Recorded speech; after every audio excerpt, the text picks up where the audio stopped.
Figure it out.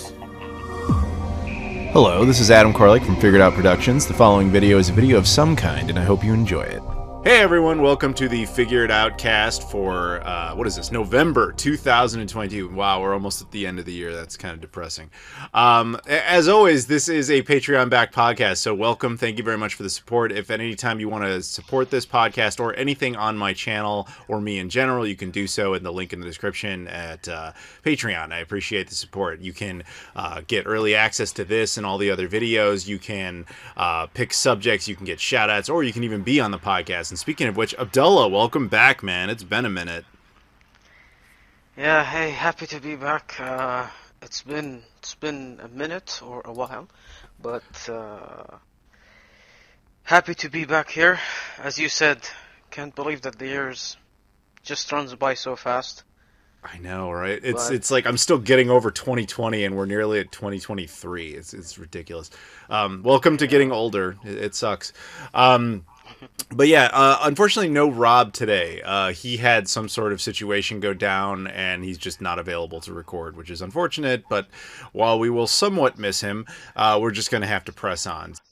You got to pick a subject, and what you wanted to do was talk about Sonic. Specifically, well, initially you said Sonic Frontiers, but then we kind of just opened it up to Sonic the Hedgehog in general, kind of as, I'm assuming, not so much a history of the character or the games, but like recent history and recent Sonic games. Would that be correct? It's always a fun subject to talk about, especially after the release of the game. Now, you told me that you haven't played the game yet, or I don't know, haven't started properly.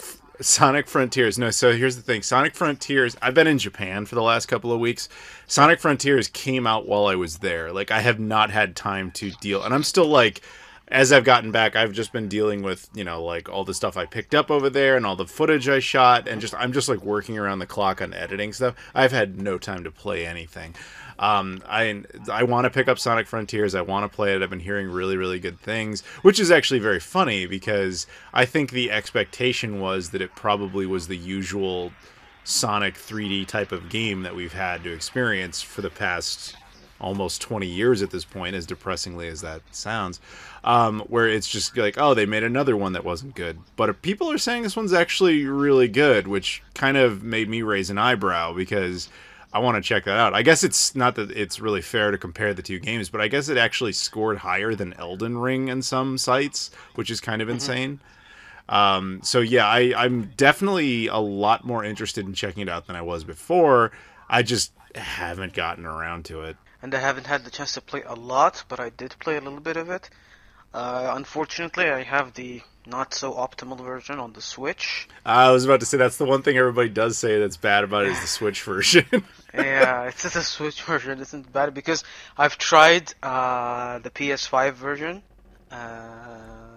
with a family member, and that one is much better for obvious reasons. But you know, at least I've got the game and I can play it, and I've been actually enjoying the one on the Switch. It's not as bad as one might think. From what I see and what I've played until now, the stories, the whole game isn't as linear as the old Sonic games, where you feel that before there was like this formula. It worked for some games, and then they were like copy-paste that formula, just change some elements, and boom, new game. But this one, it seems that they did take a new route. You obviously know that it's an open world, right? Yes. Yeah. So, you've played Breath of the Wild, I believe. Not all the way through. I've played bits and pieces, but yeah. Pretty much, I did pretty much the same. It has a similar energy, but the thing is, I've heard some comments about it which say that, they just copied Breath of the Wild and put the Sonic in it. I don't think that's a problem, even if it were 100% true. It's not exactly the same, obviously, but I don't think that that's a problem. Where do you stand on that? I have actually heard that before, back when it was in the development phase. In fact, I think I even said as much, that it kind of looked like they just plopped Sonic in it. I mean, honestly, that would give and I'm saying this for everybody listening, I'm saying this exclusively from the standpoint of the pre-production materials, not the final game, as I have been very clear. I haven't actually had a chance to play it yet. But my initial impressions was, okay, I mean, if you're gonna do that, that seems a little uninspired, but a good game is a good game. So if it actually turns out well, then it turns out well, and it looks like that's the scenario. It's hard for me to give an educated stance on it because I haven't played the game specifically, but in essence, to answer your question, if the game is good, I don't really care that it cloned another game. Yep. See, that's also what I'm trying to say. The same thing. It doesn't matter if it was right or wrong or just a copy, because if you think about it, lots of 3D games are just a copy of Super Mario 64, but that doesn't make them bad games. Yeah. Right? The thing is, I think, and correct me if there's some incorrect statements in what I say, but I think that Sega, what they tried to do with this, and I think they achieved it very well, given the ratings that you've heard and I've heard about as well, is that there is a certain, let's say, the current gaming world. There's a lot of hype towards these open world action adventure kind of stuff, and so they put Sonic there, and they also try to be in line with what Sonic is. It's like some sort of redefinition of Sonic, like the adventure games were. I believe that that's what Sega's going for, and from what I've played until now, it is interesting. It's not as linear as old games were. The story is interesting. It doesn't. You don't. If you had no idea about anything from earlier, you haven't read anything, it'll be very interesting. But unfortunately, I've been spoiled about some things here or there. But overall, it is an interesting story. I mean, I can tell you with the game, the obvious. Sega did this for this thing. What's it called? Money. That's it. Yeah. Oh yes, yeah. definitely. Yeah. It's all about money.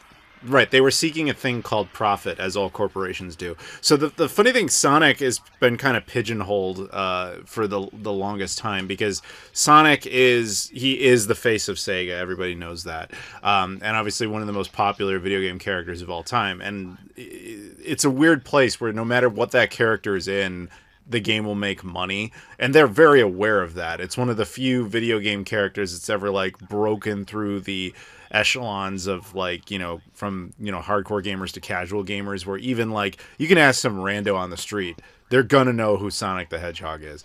So a lot of them will buy something with Sonic on it, even if it sucks. And unfortunately, we saw a lot of bad games over the last 20 years with Sonic's name on it. Yeah, basically describes the last 20 years.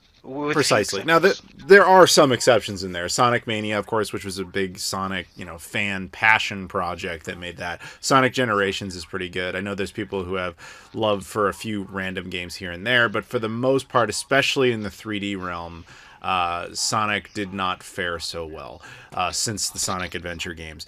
But the funny thing about this one is, like, you have to assume that this is partially a response to the success of the Sonic the Hedgehog movies, very notably the first one, because of how production cycle times work.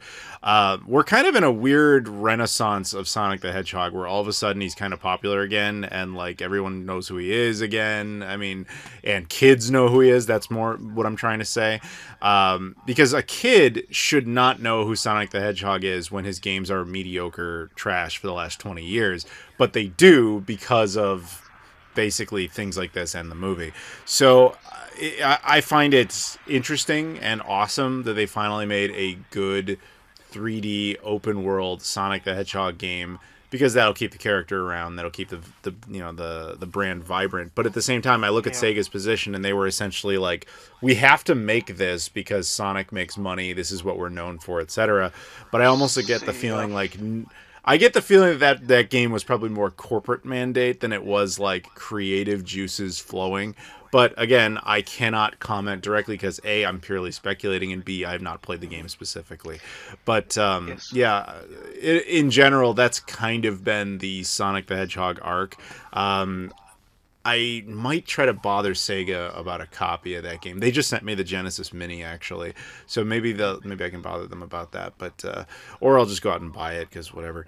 But yeah, I have to admit, it was very funny because so I did a couple of videos on the PS5 anniversary and the Xbox Series X anniversary, and I forget which one it was, but in one of them I was talking briefly about some of the games and the concept of certain characters that became more popular than others. And Sonic was, I had mentioned there, and I kind of casually threw shade at him because most of his games were bad. Because to be honest, when I said that, I expected Sonic Frontiers to be bad. But the video came out after the game did, and I only did it early because I had to go to Japan, right? So there was a bunch of people in the comments be like, "Yo, bro, Sonic Frontiers is great. What are you talking about?" And I'm like, Yeah, huh? That was so pleasantly surprising that like everyone in the comment section was like, "Dude, Sonic Frontiers is awesome. What are you talking about?"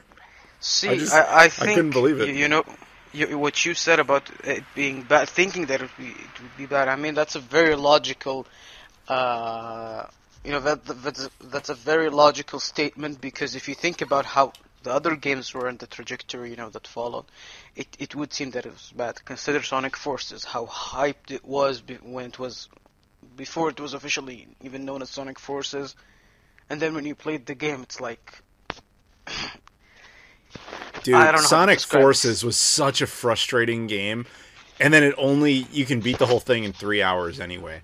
I remember this one part having Yep. like, I don't remember who the character was that I was even playing as, but you're like riding the rails on this one part, and I just kept flying over this one part. I must have tried that like 50 times before I finally got it to work. And then by the end, I was like, God, what a terrible game. It just felt like this unnecessary, mediocre sequel to Sonic Lost World, which in of itself was at best like a 7. And that was maybe a 7 in my mind, where I wanted it to be a 7. In reality, it was more like a 6. I don't know if you ever played that one on the Wii U, but No, I did play it on the Wii U. It's to me, it's not really a good. It's not really the best game, but no, it's not. it's decent. It's It decent. was Because, decent. I felt like it it was was decent. one patch away from being a good game. Not a great game, just a patch away from being a good game. Instead, it was just kind of a okay game. It's a game I would go back and play if I wanted to, but not Forces. Yeah, no, Forces I would never play again. But Colors, I don't think I ever played all the way through. I really should, because they have that newer version. Sega actually Yeah, sent me that. I have the Xbox One version. But Sonic Frontiers, I guess what I'm saying is I'm really happy about this. I haven't had time to mentally process it, because like I said, from my perspective, every part of me anticipated that Sonic Frontiers would be bad. It came out while I was overseas. I have had no time to deal with it. Since I've been back, I've just been working. And it's like, it's honestly, dude, just talking to you right now, it's only now kind of settling in that maybe we have a new Sonic game that's good. So Yeah, I mean, I should probably care nobody would about have that. thought. Yeah, see, just to a point when you said about Sega and money, obviously that's a definite 100% thing. That's what they care about in the end. I mean, companies tend to make, not tend, but they want to make profit. That's the idea. But, the thing is, what they've done with the point you mentioned about the movies, I think that sparked, or that gave them an initiative to make the games better. That now Sonic is back on the scene. He's more popular than what he was a couple of years ago. He's more out there, so they need to excel and make the games better. And I think they did that well. And there's also a series coming up, Sonic Prime, was it? I think, I'm not really I sure. forgot. Yeah, Is what, yeah, there's a Netflix on the show or Netflix. something? On Okay, Netflix. yeah. So it's That as you sounds said, vaguely familiar. the way Sonic is being, out there now, makes it. It kind of puts a pressure on Sega, because imagine if they did a terrible game and haven't thought this through, while we have all these where Sonic's out there with the movie and the series. It would be a big flop. It would Well, be a disaster. I Yeah. mean, what you just said has happened a bunch of times. Remember, this literally Yeah. happened with Sonic Boom. Remember that? Sonic Oh, Boom. that whole thing is a disaster on itself. Yeah, Sonic Boom had an animated show that people actually said was pretty good. They built up so much hype for this. They gave it a 3DS game. They gave it a Wii U game. And the Wii U And the game Wii U was game like... was a piece. Was a piece Oh, it of was garbage. terrible. It was like... everybody was saying we're in like Sonic 06 territory with this. That game has the biggest patch in the history of the Wii U. Most Wii U patches are like, maybe like 50 megabytes. The bigger ones are maybe like 100 or two. It has like a 1.1 gigabyte update. Yeah, it was, I think, Rise of Lyric, I believe, right? Yes, and I think there was a lot of people reporting that that game doesn't necessarily. Yeah, well, that game, when you try to patch it, doesn't always work on the 8 gigabyte like white Wii U, just because it may not have enough memory to actually store the patch, depending on what else you have on the console, which is kind of hilarious. But anyway, that's old news. I mean, the Wii U, by the way, just turned 10 years old. Believe it or not. Yeah. Wow. But yeah, I know, right? All right, well, if there's nothing else, man, then I guess we're good for now. So thank you, as always, for joining me, and I'll catch you next time. And we're back. What's up, man? We got Joseph has joined us now. How you doing? I'm doing all right. Glad to be here, Adam. As always, you have the right to pick a subject, but this month you didn't have one. And so that's totally cool. We actually got, there's one of the backers who gets to pick a subject, whose name is, well, he goes by the name Cox, Kox, and it turns out that is actually like part of his last name. It's not like some joke. And he decided that what he wanted us to talk about sounded perfect for like you, because you really are very good at talking in depth on certain gaming subjects, and so I thought this was a pretty good subject for you.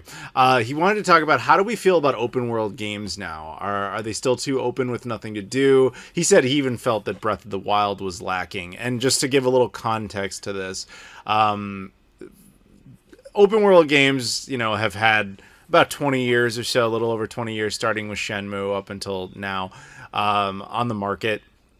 And sometimes they are very big for the sake of being big, with not much content within them, just so they can sell the game on the scale of it. But over, I would argue, the last couple generations especially recently, they've really focused more on finite detail while also having a big map to go along with it. And I guess what he's kind of phrasing here is like, have we finally got to the end of the era in which games were no longer, they were just big to be big, but didn't have much to do in them? Have you played any open world games lately where you can kind of articulate that? Well, yeah. I mean, I've played Sonic Frontiers when it came out. Yeah. That's nice, because we just talked about that for like 25 minutes without having played it. Please, Wow. Enlighten us. Tell us like more about Sonic Frontiers. What about? Wait, is there anything else other than Sonic Frontiers? I mean, there's the new Pokemon, but honestly, other than some basic stuff on that, it's only been out for 2 days, so okay. There hasn't really been enough time to percolate. That's why I didn't suggest an open world related topic for this month, because I was like, Pokemon's going to probably affect my answer. That's probably better for next month, but then someone else did open world, so. Yeah, it happens, man. All right, then, and I know you're a big Elden Ring guy, so you could probably talk about those two. Like, as someone who's, I guess you sunk a lot of hours into both of those, I'm imagining. Did you say you beat Sonic Frontiers? Yeah. It's honestly not that long of a game, so. Yeah, I mean, how long is it? Because, like, Forces was, like, 3 hours long. I beat it without, like, completely 100% in it, getting all the achievements. Sure. In about 16.6 hours, according to Steam. Okay, that's a pretty reasonable amount of time. Yeah. Did you feel that it, was a good open world, that it offered you a lot of content, stuff to do, or did you find it lacking in things? Well, the maps were full of, like, places to go and things to do, but it was, like, all, like, little, like, minor, tiny, just do this little platforming challenge or draw a circle with Sonic's new speed ability around this area to make a thing pop up that you need to collect to go do stuff. Like, as far as the actual content of the world is concerned, like all the, like, the puzzles and stuff, there's really not much there. It's a bunch of filler bullshit. Spread up the time. That is fundamentally the problem with open world games, is that they can't always have stuff to do. Like, one that comes to my mind is like the Far Cry games, right? Like, I love those games. It's especially the ones over the last couple of console generations, really starting with Far Cry 4. I like Far Cry 3 fine, but really my entry into the series was Far Cry 4. They're huge, like absolutely huge. but a lot of the stuff that you're kind of like assigned to do is just kind of pointless. And I feel like that's always going to be a problem with open world games, is you're going to have a lot of filler missions, or like, like Skyrim or whatever, where it's like, oh, you can't enter the city until you found like 3 magic gems or whatever. That's not literally a thing in Skyrim, but you know what I'm saying? Like, it just, right. You have to go do fetch quests and stuff because the developers are like, there's only so much narrative stuff you can do that makes any sense. And then after that, it's a lot of like, I mean, think about your daily life. Like how much of it, just because you can walk all around the city you live in, does that mean you actually go and there's always something for you to do in every specific place? No. Probably not. No.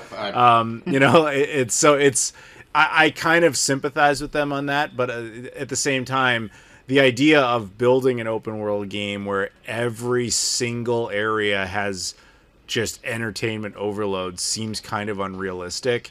But it definitely is. And right. That actually comes to a good point about Sonic Frontiers open world gameplay.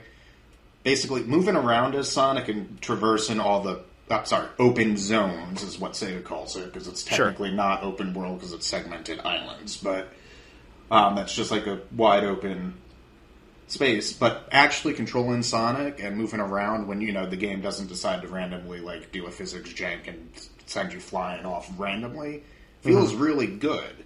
So it almost doesn't matter that most of the actual like content that you need to do is quick, boring filler things just to fill out the map so you can navigate. Because again, I haven't played Frontiers, but I think that would be kind of unique in Sonic's case, because one of the best parts about playing Sonic is the running around. Yeah. So having a character that is supposed to do that does potentially have more interest, because I sit here and I think like a lot of open world games get kind of broken because of the mechanic of having to walk around. Are you familiar with the history of Banjo-Kazooie Nuts and Bolts at all? Vaguely. Yeah. So that was the third one that they made for the Xbox 360. And in that game, you actually use a vehicle to get around. And the reason for that was the world was too big for the characters to physically get around. And they were like, if we have characters just run, it will take them forever between points. So they added a vehicle. But then they're like, this creates a different issue, which is the world is so big and so full of nothing that you actually require a car. That seems kind of fundamentally stupid. Yeah. And that's kind of where you can get with open world games, when you make a game big just for the sake of being big with nothing specifically to do in it. And that, I guess, is kind of where Cox is going with this, is like, have we finally found kind of the happy medium? From your description, it sounds like Sonic Frontiers is good in that regard. You can get around efficiently as the character. There's sufficient amount of things to do. And then, of course, there's always going to be filler, because there has to be, but technically it's there. Yeah, granted... Yeah, like most of the like actual stuff you're doing to collect the collectibles so that you can get more cutscenes with whatever friend is on the island you're on to get some character development out of them, is like the actual challenges there are kind of like boring filler, but they're over quickly. And honestly, if the islands were smaller and had more like actual like real non-filler things to do for that instead, would probably feel worse, because Sonic would get across the entire island in like 5 seconds. So yeah. Sonic kind of, if you're going to do open world Sonic, it kind of needs to be big just to actually give you enough time to run around places. Yeah, that makes sense, as long as there's enough interesting stuff to do in there. Because the only example that Cox cited, he said he found Breath of the Wild lacking. I've only played Breath of the Wild in small parts, so I wouldn't have the best opinion of this. But when I did play it, it is a lot of open fields with a lot of stuff not happening. So I kind of get where that's going. Now, stuff of course does happen, but for Breath of the Wild and Elden Ring, honestly. Like, there's, unlike other open world games where you get access to the map and then you'll have like a bunch of missions pop up everywhere, none of that happens there. And that's because, like, as far as I could really tell, Nintendo's like Zelda team and From Software, the reason why they did an open world game was not necessarily to make it an open world game, but more just that having the wide open world like that fit whatever story they were trying, or whatever experience they were trying to go with. So they didn't chock it full of a bunch of filler stuff that you get a notification of. It's like, okay, yeah, go here, do this thing to complete this mission as a checklist. Like, I actually respect that a lot. Yeah, like Breath of the Wild basically has the open world, just to show how devastating Calamity Ganon is. That's basically the main reason they had it story wise, and then gameplay wise, it was able to do something new and recapture like how the original Zelda felt, where you basically just start out and then have to go explore a place to go somewhere. They weren't making an open world game to make an open world game where you go to find one person like, hey, kill 5 Bokolins to give me the thing so that you can get an EXP mark or whatever and then keep going. Like, right. It was a format in service of a game instead of a game in service of a format. Yeah. Like, Sonic Frontiers definitely feels more like basically that the execs went, we want open world Sonic, make that work. And for the most part, the team actually managed to do it. Less so than a game where it's like, yeah, this game would make sense as an open world, as opposed to just a standard whatever. And like Elden Ring is kind of the same way, except that Elden Ring does have a lot more stuff, seems to have a lot more stuff in it than Breath of the Wild, but it also came out on more powerful hardware and 5 years later. Mm-hmm. So. Yeah, wow, it has been 5 years. Yeah. Elden Ring came out, this year? This year, yeah, in February. Yeah, that's 5 years. Yeah. But the fact that, Elden Ring came out this year feels ridiculous because, it came out in the beginning of the year, but... Sure. And a lot of people are putting it on their Game of the Year list, which, makes sense. It's a wonderful game. My problems with it that we've already discussed aside, it's just the case of... in my case, it's just too much of it to actually sustain me long enough for one single playthrough, just hyper focusing on it. I'm glad you brought that up because that is, I remember that discussion. It is a thing that open world games eventually can just kind of bore you when you run out of the narrative thrust objectives and you're just man, I don't even want to do this anymore because I'm tired of, oh, look, I have to wander all the way through this forest to find this thing, and all it is a box of treasure for a currency that I don't need anymore because I basically beat the game. Oh, yeah. In Elden Ring's case, that happened, for me, while I was still actually in the middle of the plot, too. Well, yeah, but... yeah. I, the one that always comes to my mind is, the Far Cry games, because they do that all the time. They're oh, you got to collect all these, diamond chest, things, and it's you're collecting money, but you don't buy anything, or you don't really need the money, so it's just kind of pointless. But you're just doing it to be well, I need to fulfill this checklist so that I feel like I accomplished something. Unfortunately, short of a complete renaissance in creativity on how these games work, I think you're always going to fundamentally have that problem.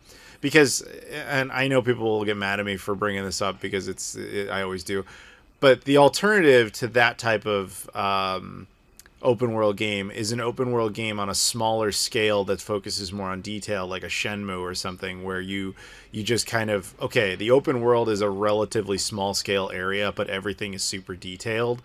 Not necessarily, but even then, you don't necessarily have to do everything. Like Shenmue famously, you don't actually, there's so many areas in that game you can go to where it serves no point, where you have fully voiced NPCs with dialogue routines. You can interact with stuff in rooms you never have a reason to even go into.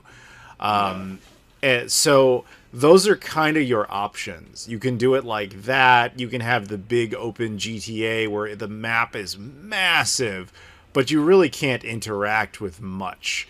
You can't talk to characters usually. You can't open doors and go inside any random building you want. Sure, you can steal any car or whatever, but that's basically just the same game mechanic routine over and over again. Or you can have, like I said, a Far Cry, as we described before. But like I said, or like you said, I kind of like the way you're describing the Breath of the Wild work. That makes perfect sense. They didn't set out to make an open world game for the sake of making it. It just kind of functioned best with the game they wanted to make. Yeah. And having Sonic Frontiers do zones, that's smart too. But you're never going to find the absolutely perfect balance that makes everybody happy. That's impossible in just about anything. But I don't know. Do you have a preference on what kind of open world game exists of all those things we just vaguely described? I guess like I mean, as far as open world games go, I'm definitely going to put both Elden Ring and Breath of the Wild as like two of my top ones for sure, which are atypical of like most actual open world games in both forms. I haven't really gotten around to actually seriously playing Shenmue yet. I really should try to do that again. But when I first... If nothing else, dude, that one's interesting just because it's so... First of all, it's the pioneer of the format, but it's also completely different on how the format works. Just because, like, Rio's house is not that big by comparison of modern maps, but you can interact with every single thing in the house, which is... Right. Essentially, from a gameplay perspective, pointless, but the whole reason it works is it's supposed to immerse you into that universe so that you end up caring more about the events. The fact that you could go into this guy's house and like interact with the fruit on his table tells you a lot about like how much you're supposed to care about the minutia. But right. that's like obviously the reason I've said that people get annoyed with me is because I always talk about Shenmue. I love it, but in this context, it makes sense to bring up because it is part of that history and it's one of the only games that ever did that. That said, I'm not naive. I recognize that that's not necessarily the best way to make the most entertaining game. It's the way to make probably one of the more passionate games, the ones that you get enthralled with for different reasons. But it's not your pick up and play GTA explosions type of game. Right. I always found, as much as I enjoy GTA, just like anybody does, I always found it kind of lackluster in its ability to throw me in. Like, I could play it for 5 minutes and have just as much satisfaction as if I played it for like 4 hours. Like, it doesn't add anything in that time. Like, I'm playing as a character, I shoot at stuff, I rob, a car or whatever. Like, it doesn't add anything to me. And I guess what I would like to see in an open world game is one that kept engaging me with new content as it was going. And even in games that I love, like I love Far Cry 4, 5, etc. But after a little bit, they are just kind of the same thing in a circular motion. It's like, okay, you need to go out and find that and kill that one type of animal. And then that happens like 10 times. Oh, you need to go out and like rescue that one hostage, but that happens 10 times. You got to take down the fort, but that happens 10 times. There's like a list of 20 things, and each of those 20 things happens like 10 times. So it becomes very predictable, and it becomes a routine. The idea would be, and this is purely fantasy, because it assumes unlimited budget, unlimited time, and unlimited creativity. But it would be nice to see an open world game on the scales of those, like an Elden Ring or whatever, that has the level of detail of, say, a Shenmue with the infinite amount of objectives of like, I don't even know. This game doesn't even exist. That's the point. Oh, God. Yeah. You know what I'm saying? Like, that's purely fantasy. My brain is, like, hemorrhaging just thinking of the amount of money that I agree. Go into that. Oh, I agree completely. But that's the only, like, if we're going to answer this question of, like, what is the ideal open world game, which is not really what the question was, but we're kind of morphing it into that. I think in a fantasy, in a vacuum, that's essentially what it is. It's just that game is at like the end of a singularity. It's like totally impossible to ever actually make that game. Yeah. At least currently, maybe who knows, in like 50 years or something, you can just put that out in open world maker, but not right now. Yeah, like you would have to do like a bunch of procedural tech for that, which means it's still going to be the samey, but. Like, it's just that the amount of level of detail that you're talking about there on the scale of Elden Ring is just not feasible. I agree completely. But that would be amazing. I know, we're just waxing hypothetical. Like, that's all this is. Like, because, that's the only way you're ever going to have an open world game where, like, everyone's like, wow, it's in every way my fantasy, and I still expect to only have to pay $60 for it. Yeah, good luck with that. Yeah, exactly. I mean, now there's been other open world games we haven't mentioned yet before that I've played. Like, I've played all 3 Infamous games.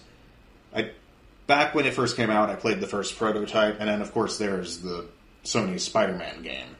And one thing that most of those games, like, I mean, granted, this is ranging from like over the last 10 years or longer. And I've noticed that, like, with those games that they're not really, like, super long games. Like, I platinumed, like, the original Spider-Man game, like, before all the DLC came out. Mm-hmm. I did that in a weekend. And I think if it was any bigger, if it was bigger and there was, like, more stuff to do, it might have run into the same Elden Ring issue I had, except worse, because because it basically followed the Far Cry model of having different types of missions, but, like, a lot of them being samey. Yeah, I think that I forget where I kind of remember this being discussed at one point about like one of the problems with open world games, as we sort of discussed, is that they get kind of boring because you end up never really finishing them because for that reason you just described with, say, a Far Cry, where you're just kind of doing routines and you're just whatever. Even though I personally have done those, the ideal time frame seems to be about like 18 to 20 hours to beat like the core of the game, not necessarily all the, extremities, if you will. But that's probably why they've started settling on that for things like Spider-Man. Yeah. Was just because they're like, look, this is the happy medium that we can kind of do on I'm going to say a budget, just because a reality budget, let's put it that way, where it's like, okay, you have this big immersive experience, you have interesting gameplay that constantly changes, but all you're really going to get out of that is like 18 to 20 hours, which is also the right amount of time for adults who are going to play these games and have to work and can only play this for like an hour or two between job shifts or sleeping or whatever, taking care of their kids, whatever it is. That's probably the best you're ever realistically going to get until the fantasy game comes along. Right. Yeah, and speaking to someone who has a lot more free time to play video games than a lot of other adults, since I'm single right now and don't have any kids. Yeah, I mean, like even me, like I said, coming back to the Elden Ring thing. Like after about like 70 hours of that, I got burnt out and I didn't even finish the story on that. But there you go. Yeah. And that was me. That was after I came back to playing it again after taking a break for a month too. Like, something you said. I mean, it just kind of triggered like when you mentioned Spider-Man. So obviously, Spider-Man takes place in New York, and yeah, I just thought about this. Like, do you prefer when the open world games are based on a real location or when they're completely made up?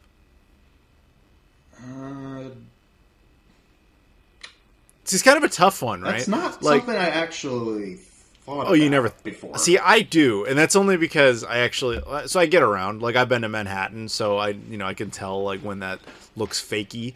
Or I've been to Los Angeles, so Los Santos in GTA 5 or whatever. I've been there, and it looks fakey. And what was the game? Watch Dogs took place in Chicago. I live in Chicago. So I've always kind of like had this love-hate relationship with when they do real locations because they never get it right. It's like, on the one hand, I like the idea that this is meant to be something that exists in reality. Like, even my favorite, again, Shenmue takes place in Debuita Street in Yokosuka, a place I was just at like a week and a half ago in reality. But even then, it's only like kind of looks right. And so I kind of like this. The game takes place. When does the game take place? 1986. Yeah. Okay. So it's only been 40 years since when the game is.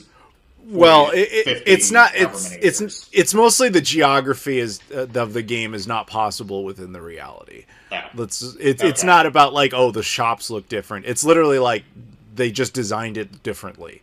Like, just so to make it more efficient for the gameplay. Like in the game, it kind of rolls around in a circular motion, but in reality, it's a straight street. Okay. In the game, the character has to like take a bus to get from the street over to his job, but in reality, you could just walk there. It's down the street. It takes like a minute. You know what I mean? Like stuff like that. So. I'm only bringing this up because it's kind of fascinating to actually go to the real places that exist in open world games, and I don't know exactly where I stand on it. Like, on the one hand, I kind of get excited when they're trying to match something that actually exists for that reason, but at the same time, the the anal retentive douchebag in me can't help but like be like, well, it's actually wrong. New York doesn't look like that. Well, in Chicago, that street isn't right there. Like, you know what I'm saying? Right. It's like I almost prefer fictional locations like a Far Cry, for example, where it's like, okay, this isn't based, I mean, it might be based roughly on something, but it's essentially just its own fictional thing. Like Kyrat in Far Cry 4 is essentially, on paper anyway, kind of supposed to be North Korea and South Korea, but a completely fictionalized version of them that takes place more in like Indochina than it does on the Korean Peninsula. So it's a completely made up place. Or like Far Cry 6, which is totally Cuba, but not Cuba. And I guess I don't know which I prefer. I guess it depends on what I'm trying to get out of the open world game. Like for something like where Breath of the Wild or Elden Ring or even like the new Pokemon, like part of the appeal of that is exploring the big massive world that you have available to you, in which case I don't want it to be like super based on a real thing. And yes, I know the new Pokemon region's based on Spain, but based is like in quotes there. It's like loosely inspired by. It's like Super Mario Odyssey is based on New York. I know. Yeah. But like, say for like in the case of Spider-Man, you're not really exploring New York. You're patrolling and beating up crimes and dealing with the plot and stuff. Like, it's not like, oh, I wonder what's over here. It's, oh, there's a guy over there I need to go punch in the face. Mm-hmm. So it's kind of a different vibe with like something like that. That's fair. Yeah, like, and I'm not like looking for a consensus answer. It's more like it's just something I thought about, which is I don't know how I feel about it. Like, on the one hand, I'm excited when the place is real and that adds something, but at the same time, it always irks me when it's wrong. But that doesn't mean never do that. It doesn't mean like, no, man, the hell with that. I can only play Skyrim because the world is completely fictional. You know, like right. I don't know where I stand. Is really all I'm trying to say. But I was just curious. Actually, that's a good question for you guys listening. Like, do you have a preference, or do you genuinely just not care? I'm sorry, I know I keep going back around. Shenmue, like, it operated as a Japan simulator, and so like, there's a reason a bunch of Shenmue fans like they actually fly out. They take the pilgrimage to visit the real life location because it's so significant to them. And I'm just curious if there's any other games that have that vibe or that impact, even if it's not that specifically strong, because that's really about like one street. As opposed to like, are there people who are like, hey man, I've always loved the idea of going to New York, but it's never going to happen. I'm never going to be there. But when I get to play Spider-Man, I get to feel a little bit like I'm there. Or is there just nobody like that? I'm sure there's a couple people like that, but yeah, I'll be interested to see what pops up in the comments. Yeah, if you guys are out there, tell me. Like, I'm genuinely curious. Like, does that ever mean anything to you, or is there absolutely nobody? I'm like, is it just Shenmue fans who are crazy enough to want to go to like the real life? Actually, that's not 100% true. This doesn't totally count, but I know from people in my Discord that there's a bunch of like Persona fans that all want to go to Akihabara just because parts of the game take place there. But at the same time, they're also the type of people who would want to go to Akihabara anyway, so it doesn't necessarily matter. But that's the only other example I can think of. But that's why I'm genuinely asking you guys, like, who out there, how do you feel about real life locations in open world games, and does it do anything for you? Thank you very much for joining me today, and I'll see you on the next one. Thank you for having me.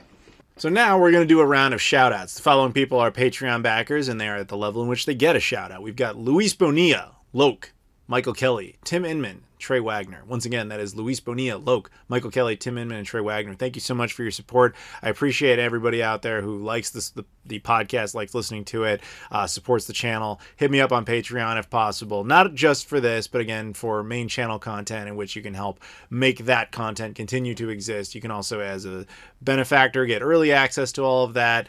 It's very much appreciated. Thank you so much. And of course, check out the social media stuff. Like, that's free, obviously, like Twitter, Instagram, Facebook, Discord, Discord, etc. I appreciate the support over there. Come hang out, chat, etc. Thank you so much.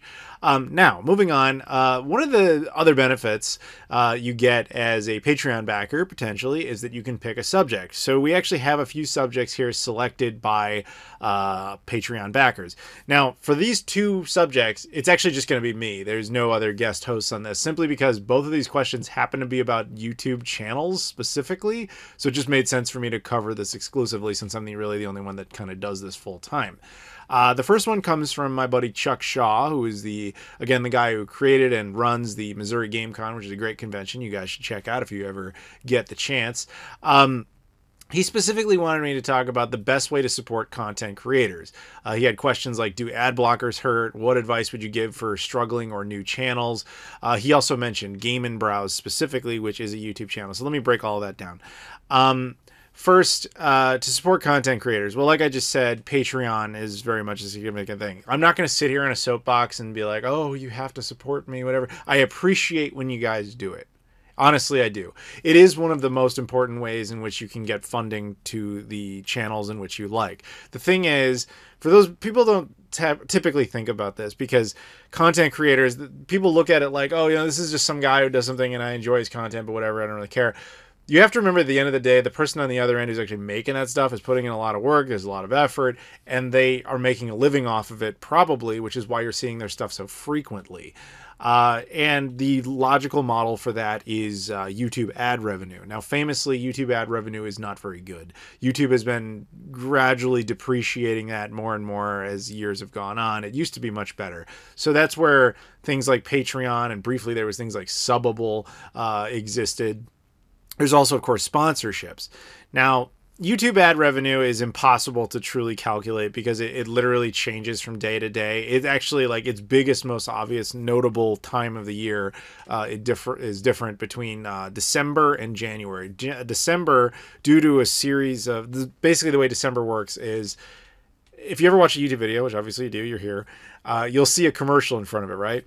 The commercial that you see is given to the highest bidder through an algorithm. So let's just pick 5 random companies. Let's say it's like Starbucks, Walmart, Coca-Cola, Pepsi, McDonald's, whatever. All of them are bidding for the ad space in front of, say, this podcast. And whichever one bid the highest, the ad automatically goes to and puts there. Now in December, you'll have like 20 companies all bidding at once. So the potential for higher revenue exists, which is why your favorite YouTubers will suddenly make a lot of videos in December because they know it's worth a lot more to make it then. The polar opposite happens in January, where in January, all the ad revenue basically dries up. Like, companies are no longer advertising stuff. And the reason for that all kind of surrounds the holidays. During the holidays, every company is pushing their products because people are statistically willing to open their wallets and spend a bunch of money. Goodwill towards men. Let's spend on charitable giving and gifts and all that. People are willing to spend money. Hence, there's ads for products because everybody wants to buy toys for Christmas. All that sort of stuff. January is not like that. January is everybody kind of coming in from the hangover of how much money they just spent in December, and so nobody really buys anything. So companies have figured that out. They don't really make products in January, and because they don't make products, they don't have anything to advertise. And because there's nothing to advertise, there's really poor ad revenue. So rather than having like 20 companies compete, you just have like one that's just kind of advertising like, oh yeah, look at our date website or whatever. We'll give you nothing, but it's better than literally nothing. So figuratively nothing beating literally nothing. Hence, January ad revenue is terrible, which is why your favorite creators will make tons and tons of videos in December and just suddenly basically stop in January. I do it too. It's just pointless. You can make 10 videos in January and it will not even come close to equating like one video in December. So the best way in that context to help people out is to give your favorite creators an assistance in whatever they need to get content made for December, whether it's additional funding, whether it depends on their channel, of course. In my case, like I like to talk about the history of stuff or review stuff, etc.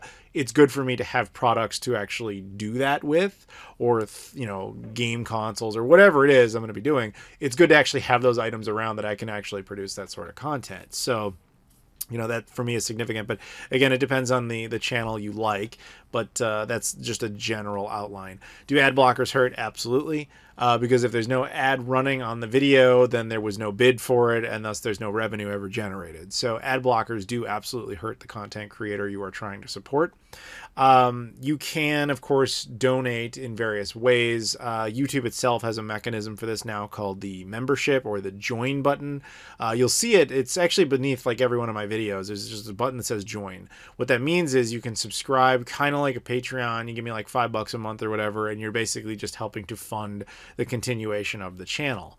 The goal there is that guys like myself and other content creators don't have to stop doing this. We're actually able to go out and make videos instead of having to go out and get different jobs, which I understand. These are one of the rules. People get frustrated, like the idea that they kind of have to subsidize your job. I understand that completely. But at the same time, the value to you is if you appreciate the content and you want to see more of it, you're essentially investing in keeping that infrastructure alive. That's, a lot of people don't like that. They argue that, YouTube creators should just try and do it for free and should just be for fun and blah, blah, blah. I invite anyone out there of that mentality to give it a go. See how much work goes into making videos, see how much effort it actually is to try and create, maintain, and entertain an audience on a regular basis, and try to do that for absolutely no monetary gain in the middle of the rest of your real life, and tell me how long you feel like doing that. It can be very grating. So the sick reality of our world that human beings decided to create for themselves is we live in this thing where we have to create money. We have to have these artificial paper rectangles to do everything in our society, and thus you must generate work to create said paper rectangles. That's what we did as a species. So I have to do it every bit as much as you. Whoever's out there, whatever your job is, whether you have some high-end job where you work in an office and you make like $1 million a year, or if you're, not that everybody works in an office makes $1 million a year, you know what I'm saying? Or if you work at a gas station, it does not matter. We all are in the same game. We all have to generate the stupid paper rectangles. This is the method in which I choose to do that, and I appreciate your support, and the only way I get anything out of that directly is if you yourself are enough invested into the videos to not only watch them with ad blockers off preferably, but you occasionally invest back into it to keep the channel going. That is how that works. So there's that option. There's also Patreon, which obviously this is a Patreon-backed podcast, so this is going to be the audience that kind of already gets that. But Patreon in general is a great way to support a content creator. It's also depending on who the creator is. They can choose to keep it public or not. A lot of channels don't keep the amount public. I do. I'm fully transparent about it. I want you to know exactly what I'm generating there because it's you guys who are generating it, not me. And that money goes right into basically paying the bills so that the lights continue to function, so I can continue to make video content of various kind for your entertainment. And I've been doing so as my best for the better part of 14 years now. So I try to keep it going. It's getting a little harder, but I do my best.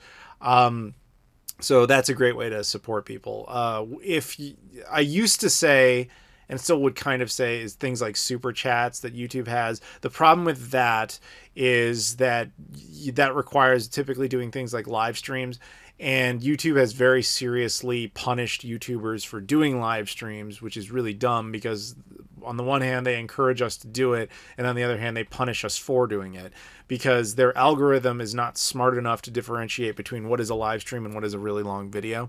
The reason that matters is they'll tell us all the time, like, hey, you should do live streams, you should go live, it's, engage with an audience, go live, and they like it because a live audience can often send super chats. YouTube keeps a chunk of super chat revenue. There's monetary gain in that for them. However, the downside of that is that their algorithm, the way it recommends videos, is based on viewer watch time, the percentage of watch time, which is why shorts, those like less than 1 minute videos, can actually do very potentially well because their viewer retention rate is so high because they're only a minute long. So the longer percentage of time you spend on a video is how YouTube determines whether or not that video is good or not. And I like to do live streams, or I used to like to do them all the time, Q&As and all that.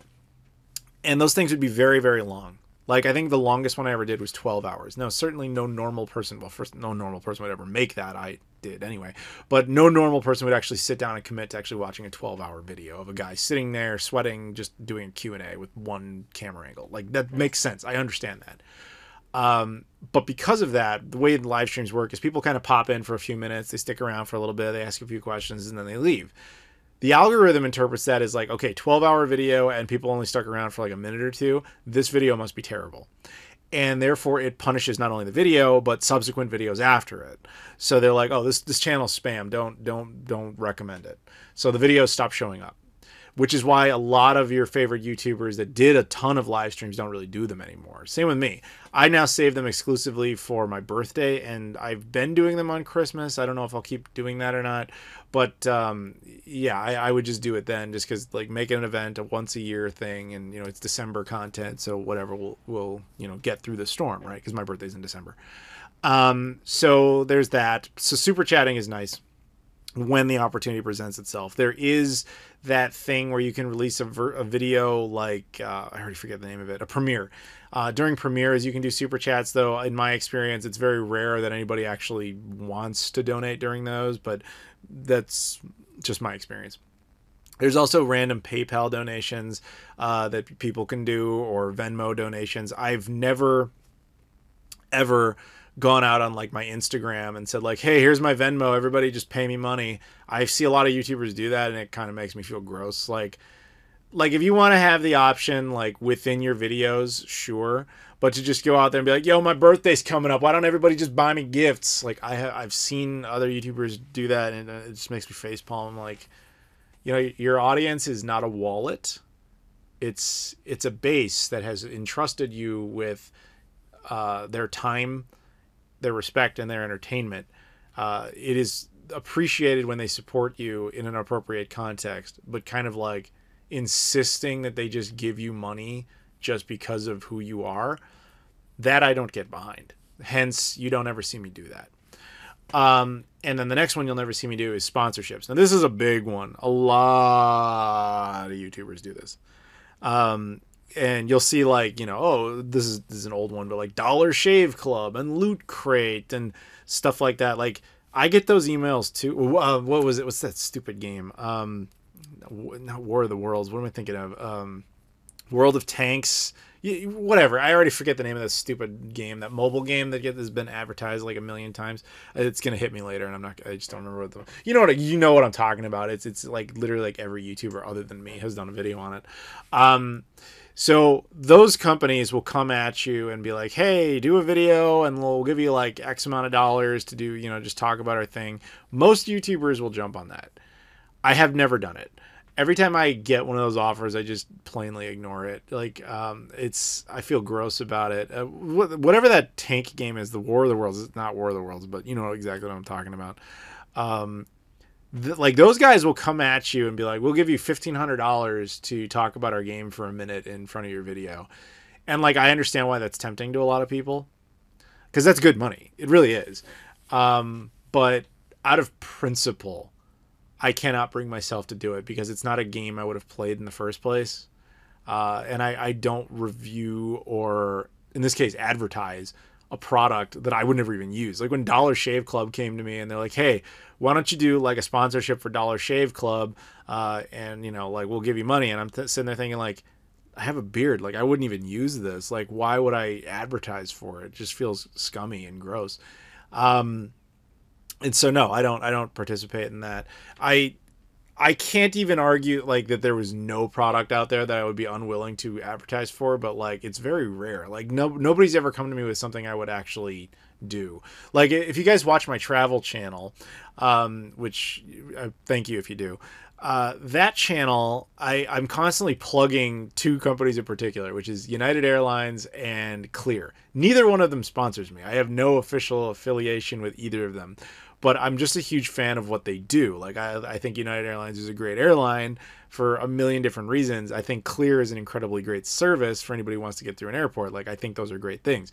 Those are companies I use so frequently that if they came to me and said, like, we will pay you to basically continue to do what you're doing, or at least, like, officially acknowledge us, then I would be on board, because that is already something that feels natural and organic, but that doesn't happen. What I'm saying is I won't sell myself out for garbage I would never use. I would never use Dollar Shave Club. I would never use Loot Crate. I'm certainly not going to pretend for money that I would, because then my credibility is out the window.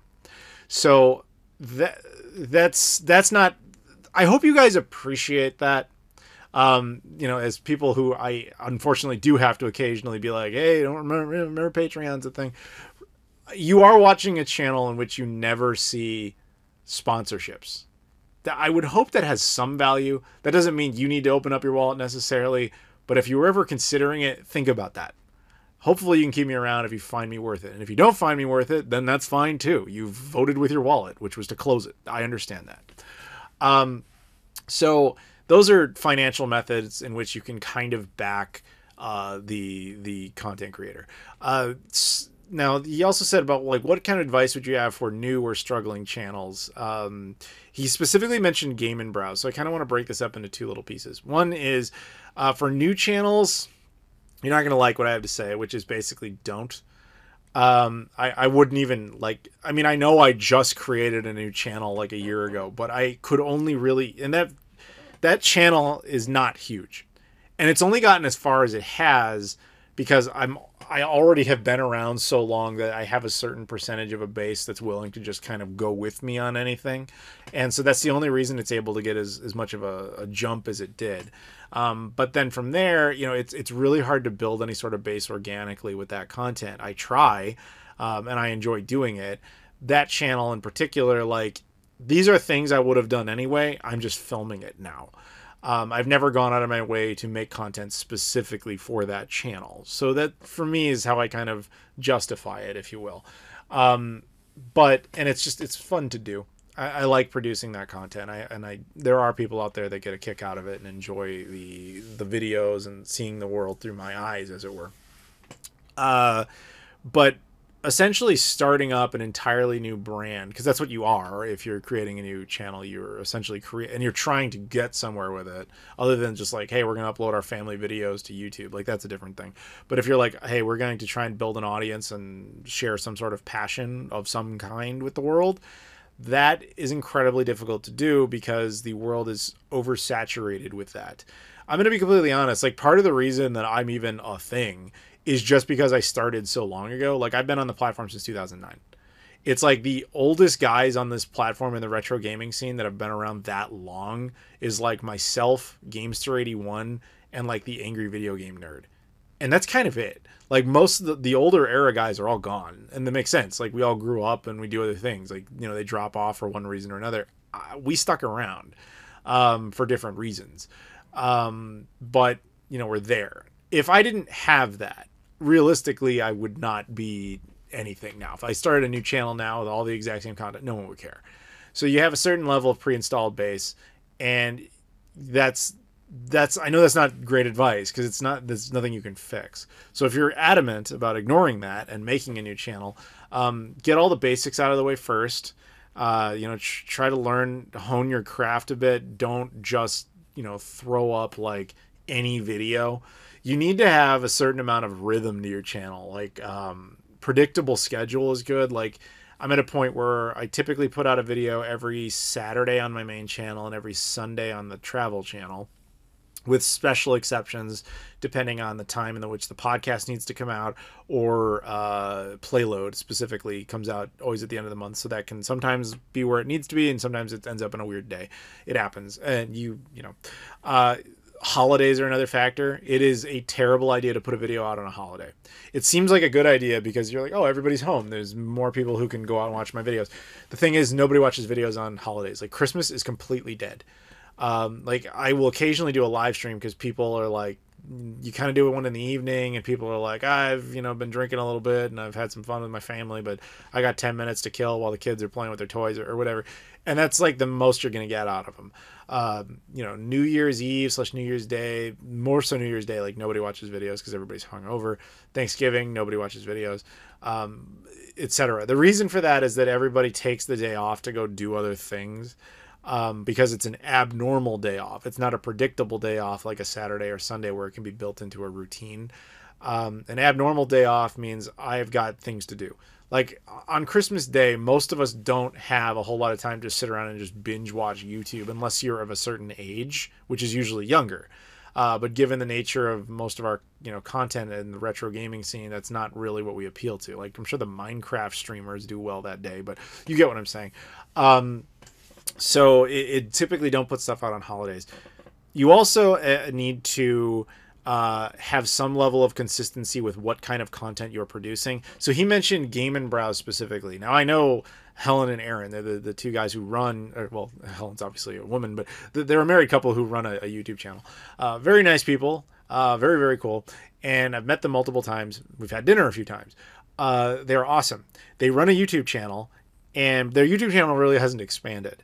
And so I'm sure he's asking, like, what can they do to try and look at that? Now, I've looked at the channel. I've even watched a couple of the videos. The problem with looking at their channel is they made a few rookie mistakes. Like, they're mixing content. Like, they've got the main type of videos they're doing mixed with, like, random home movies of their dog. Do not do that. You can't mix genres like that because you don't know which audience you're getting. If somebody's there for the random dog videos, they're not going to watch the video game stuff. If they're there for video game stuff, they're not going to watch the random dog stuff. And it just kind of starts to make your channel look like spam for one audience or the other. You have to have a certain through line, which is why my main channel is always about video games. And when I decided, like, I want to do this travel stuff, I didn't just start putting that on the main channel because I knew that would, like, really alienate a substantial percentage of the audience. So because it's so radically different. So you make an entirely dedicated channel for that function. You can advertise here and there that that's a thing, and you will get a certain percentage of people that go with you, but a lot won't. And that's because that's not the audience you built. Like, again, if you were put some extremes out here, like let's say, you're a big fan of, movies, okay? And you watch like this one favorite, YouTube reviewer. He talks about every movie that comes out and you trust his opinion. You're really into him and you like his content. And one day he just stops doing that. He starts coming out with like motorcycle reviews. You're like, what is this? Why? And that's all he's doing now. It's like motorcycle reviews. He never talks about movies anymore. You gonna keep watching him? Like his personality you might have enjoyed, but it also was his personality tied to a certain concept. A certain percentage will go with, because there's always crossover. But a lot of you probably be like, I'm gonna unsub now because like he doesn't talk about anything that's relevant to me anymore. So you can't do that. Also, looking at their channel, just on the main video page, they made another mistake here that's kind of unfortunate, which is they're inconsistent. Well, actually, it's two mistakes. They're inconsistent with how frequently they put out video, partially because, having met them, I know they're a bit obsessive with like wanting it to get everything just right. I think I even cameoed in one of them. They were doing this like big zombie thing. It's like a well-produced video, but it took them forever to make it. Like, I'm thinking it was like months. And then it comes out and they're proud of it and they should be. It's a good video, but like your audience isn't there right now because you haven't produced anything in a while. So for all they know, you don't exist anymore. You have to be a lot more frequent about it. You also have to learn the lesson that not every video that goes up on YouTube has to be this like really well crafted, really well shot masterpiece in cinema. It has to just be acceptable content. I mean, look at my channel. Like most of that stuff is not. It's not like there's no master cinematography in any of it. There doesn't need to be. That's not the point of the channel. It's just to watch a fat guy talk about video game stuff. Like that's what that is. And as long as I can do it consistently, that's good enough for the audience to kind of stick around because like, oh, he's not dead yet. All right, let's see what he has to say this week about, oh, look, a PS2 hard drive. All right, what does he have to say on PS2 hard drives? Let's go with this. That's kind of a thing. The other one, so like I said, there's date frequency, but also looking again at their channel, they have multiple, like what looks like series. Setting aside like the dog videos, it looks like they used to try different types of videos, and then they got to this point where like the last, looks like 13 or so videos are all like the same thumbnail basically of like a VHS tape, and they're basically talking about this thing like retro commercials or whatever, and each episode is new, it has a number on it, so it's saying like, oh, it's episode 13 or whatever of the series. That is a horrible idea. Because what happens to a new user looking at the channel is they go, oh, there's 13 episodes of this that I have to commit to. I was just kind of vaguely curious what this channel's like. And so when I look at it, I see three subsections. I see a couple of like random videos. I'm not really sure what they are. They look video game-ish, but it looks like they also don't make those anymore. I see dog videos, and then I see 13 videos of a series that I don't understand the premise of, and the thumbnail is too uniform. It doesn't engage me. I'm not watching this. That's kind of the vibe that unfortunately comes off. And I think that's why Game and Browse is struggling, is because they have not found their stride. But I do not, at the end of every single video I produce on the channel, expect you to have seen the previous one, nor do I numerize the episodes. Like, Keep Dreaming has an episode number, but you only know it if you actually go into the video itself, and the number is completely irrelevant because there's no canon with it. It doesn't in any way connect to the previous episode. But I don't put that in the title, ever. That's a really bad idea. That's also why it's a bad idea to ever do like a part 1 or a part 2 in a title. Because part 1 people will stick around for, but part 2, I'm not going to start in on this with a part 2. That means I got to go find part 1, and this is a whole day of commitment now. I don't need this. So never do that. Unless you somehow actually blow up with the success of that one show, but it would no longer be the Game and Browse channel. It would be the Retro Commercials, or I'm sorry, I think that was the name of that show. It would be like the Retro Commercials channel. That's what it becomes, because it's just a show about that one series, which is not what they're going for. At least I don't think that's what they're going for.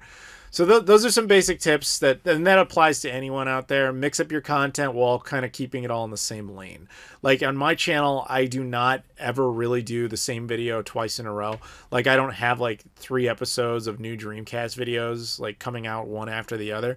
You mix it up, you put stuff in between, but you have consistency. It's all the same idea adjacent. It's all retro game adjacent, and it's usually a similar formula, which is just fat guy behind the table. You occasionally find a place to mix it up where it's still within that zone. Like I've done videos where it's like, I'm going to explore the last Blockbuster, which was very much in the wheelhouse of like nostalgia retro people, even though the video itself was produced from a completely different way. Or it was actually kind of almost like the pilot for the new channel, by the way, the Flying channel. It was very similar to that.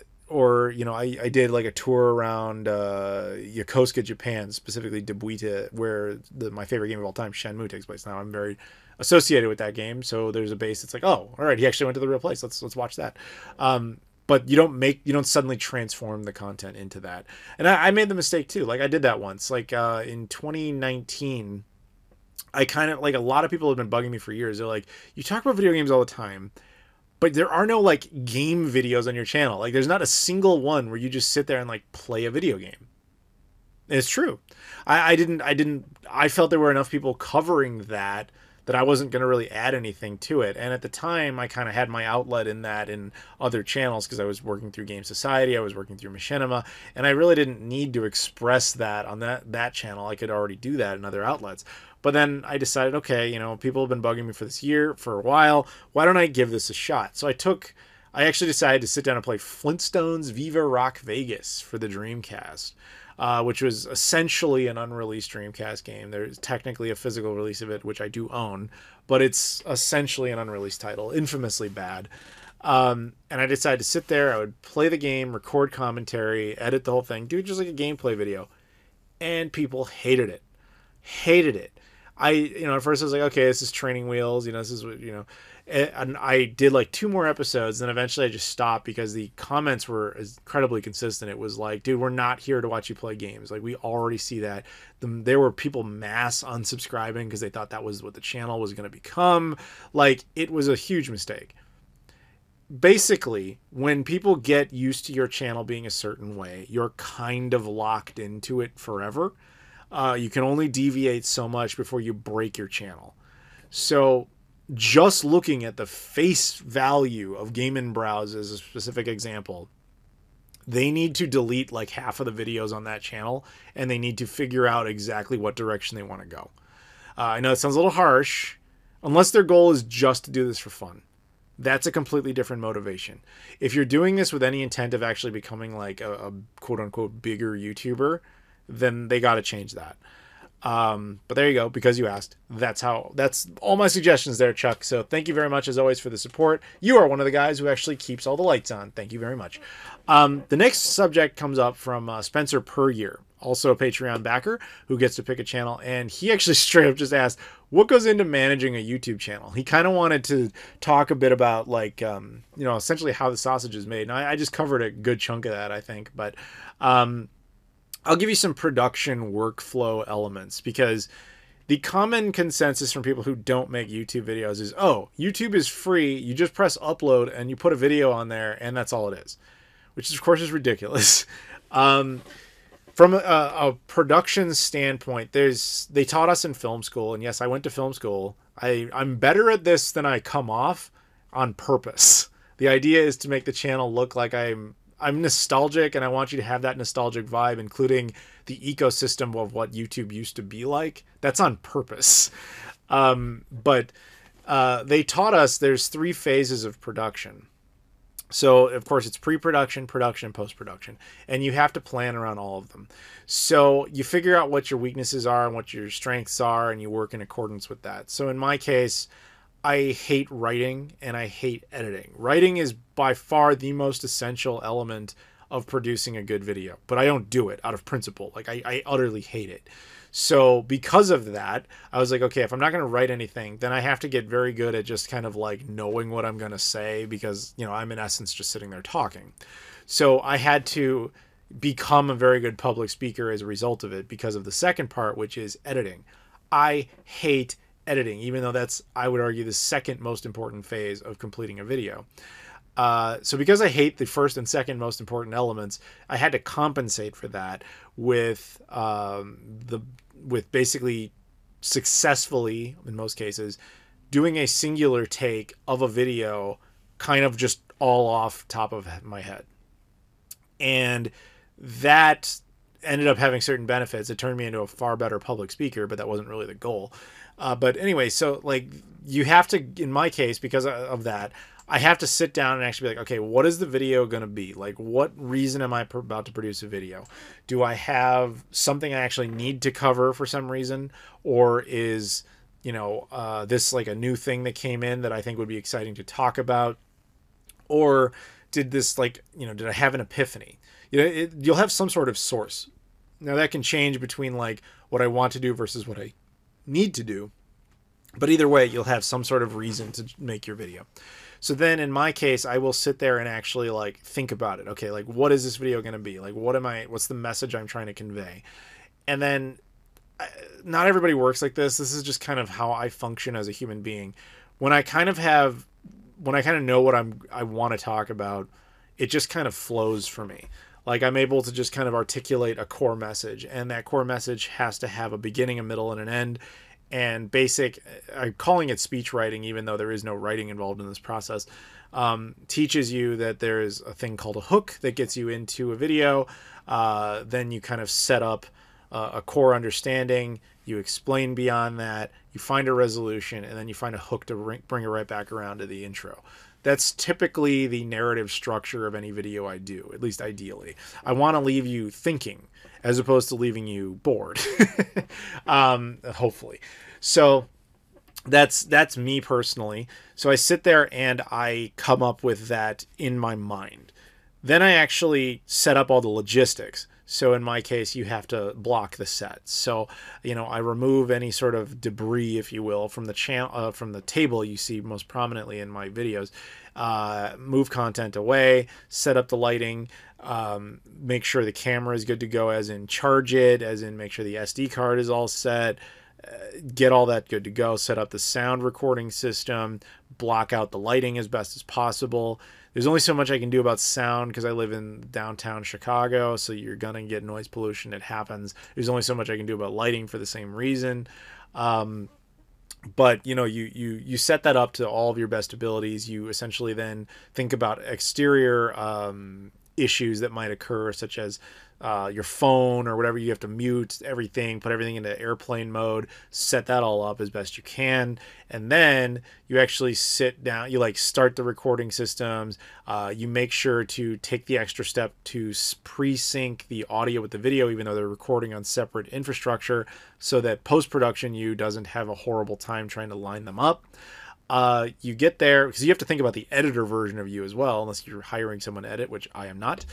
You get all that in place. You actually record the video, and it's almost like you're giving a performance. Like I'm being me. I'm saying everything I think, but like you have to summon this like extra level of energy that you put on in front of a camera that you aren't necessarily like all the time, because no one can be on all the time. And unless you've tried to make videos, you may not necessarily understand that. But you have to kind of go to this place in your mind where you just turn on, you remember someone will watch this, and they don't want to hear you be like, okay, well, today we're going to talk about the, there's the, I forget what it's called. Oh, you guys remember Sega? They made like, they made a mini, like tinier, Sega machine. And, anyway, I don't know. Is this good? Are you guys liking this? Or, all right, well, sorry.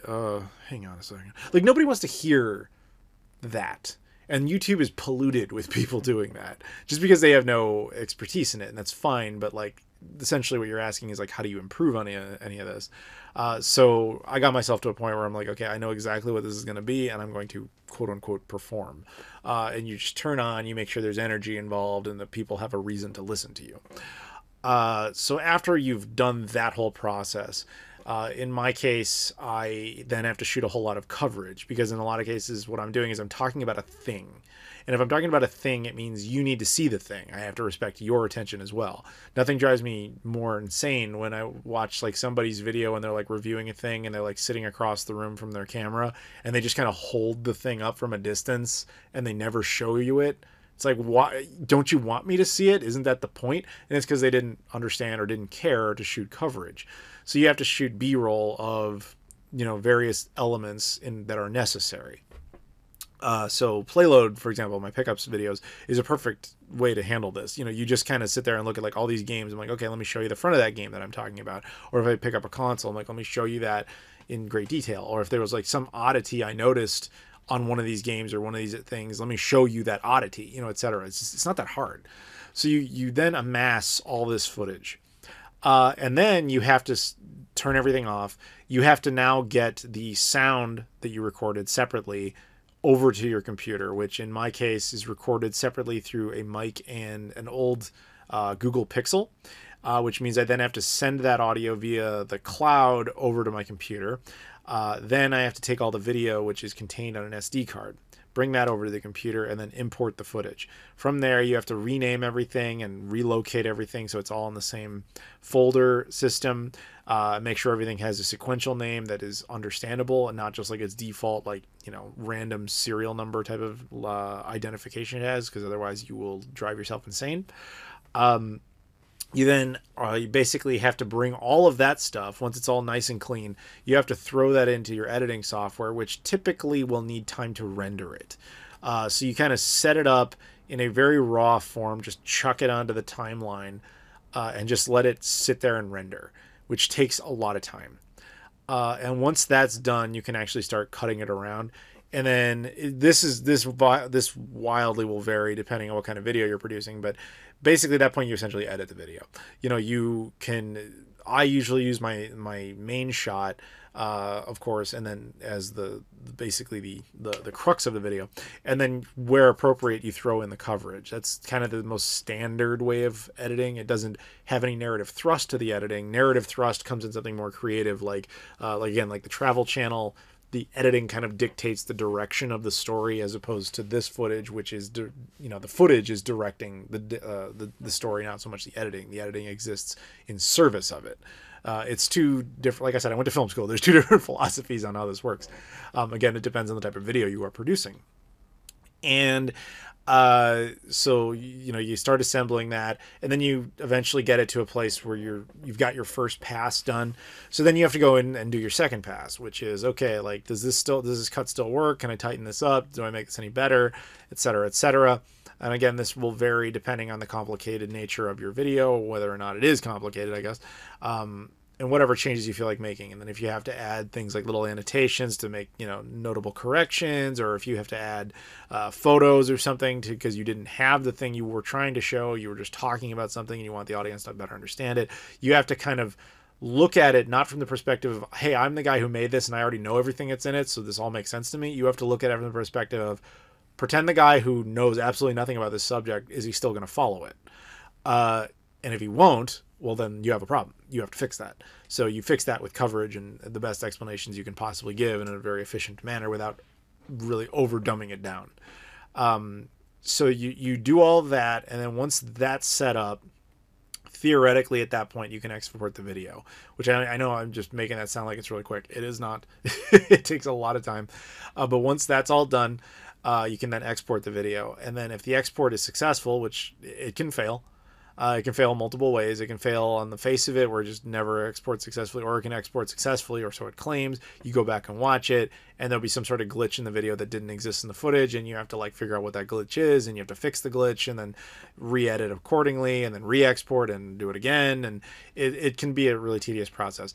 Once you get that all the way down to where that video is, you consider it done. It's good to go. There's nothing you really need to change about it anymore. It's time to upload it. This is where running a YouTube channel somewhat professionally versus amateurly comes in. You need to come up with a work schedule, as I was kind of talking about with Chuck before. And I like to have everything, upload on a Saturday. But the thing is, I don't actually upload them on Saturday. I upload them as soon as they're done, and I set them to Saturday at a very specific time, usually noon Central Time Zone, US. That way it's always a predictable pattern, and because I have time to deal with this right now, I may not have time to deal with this later, so I want this to be able to run on autopilot.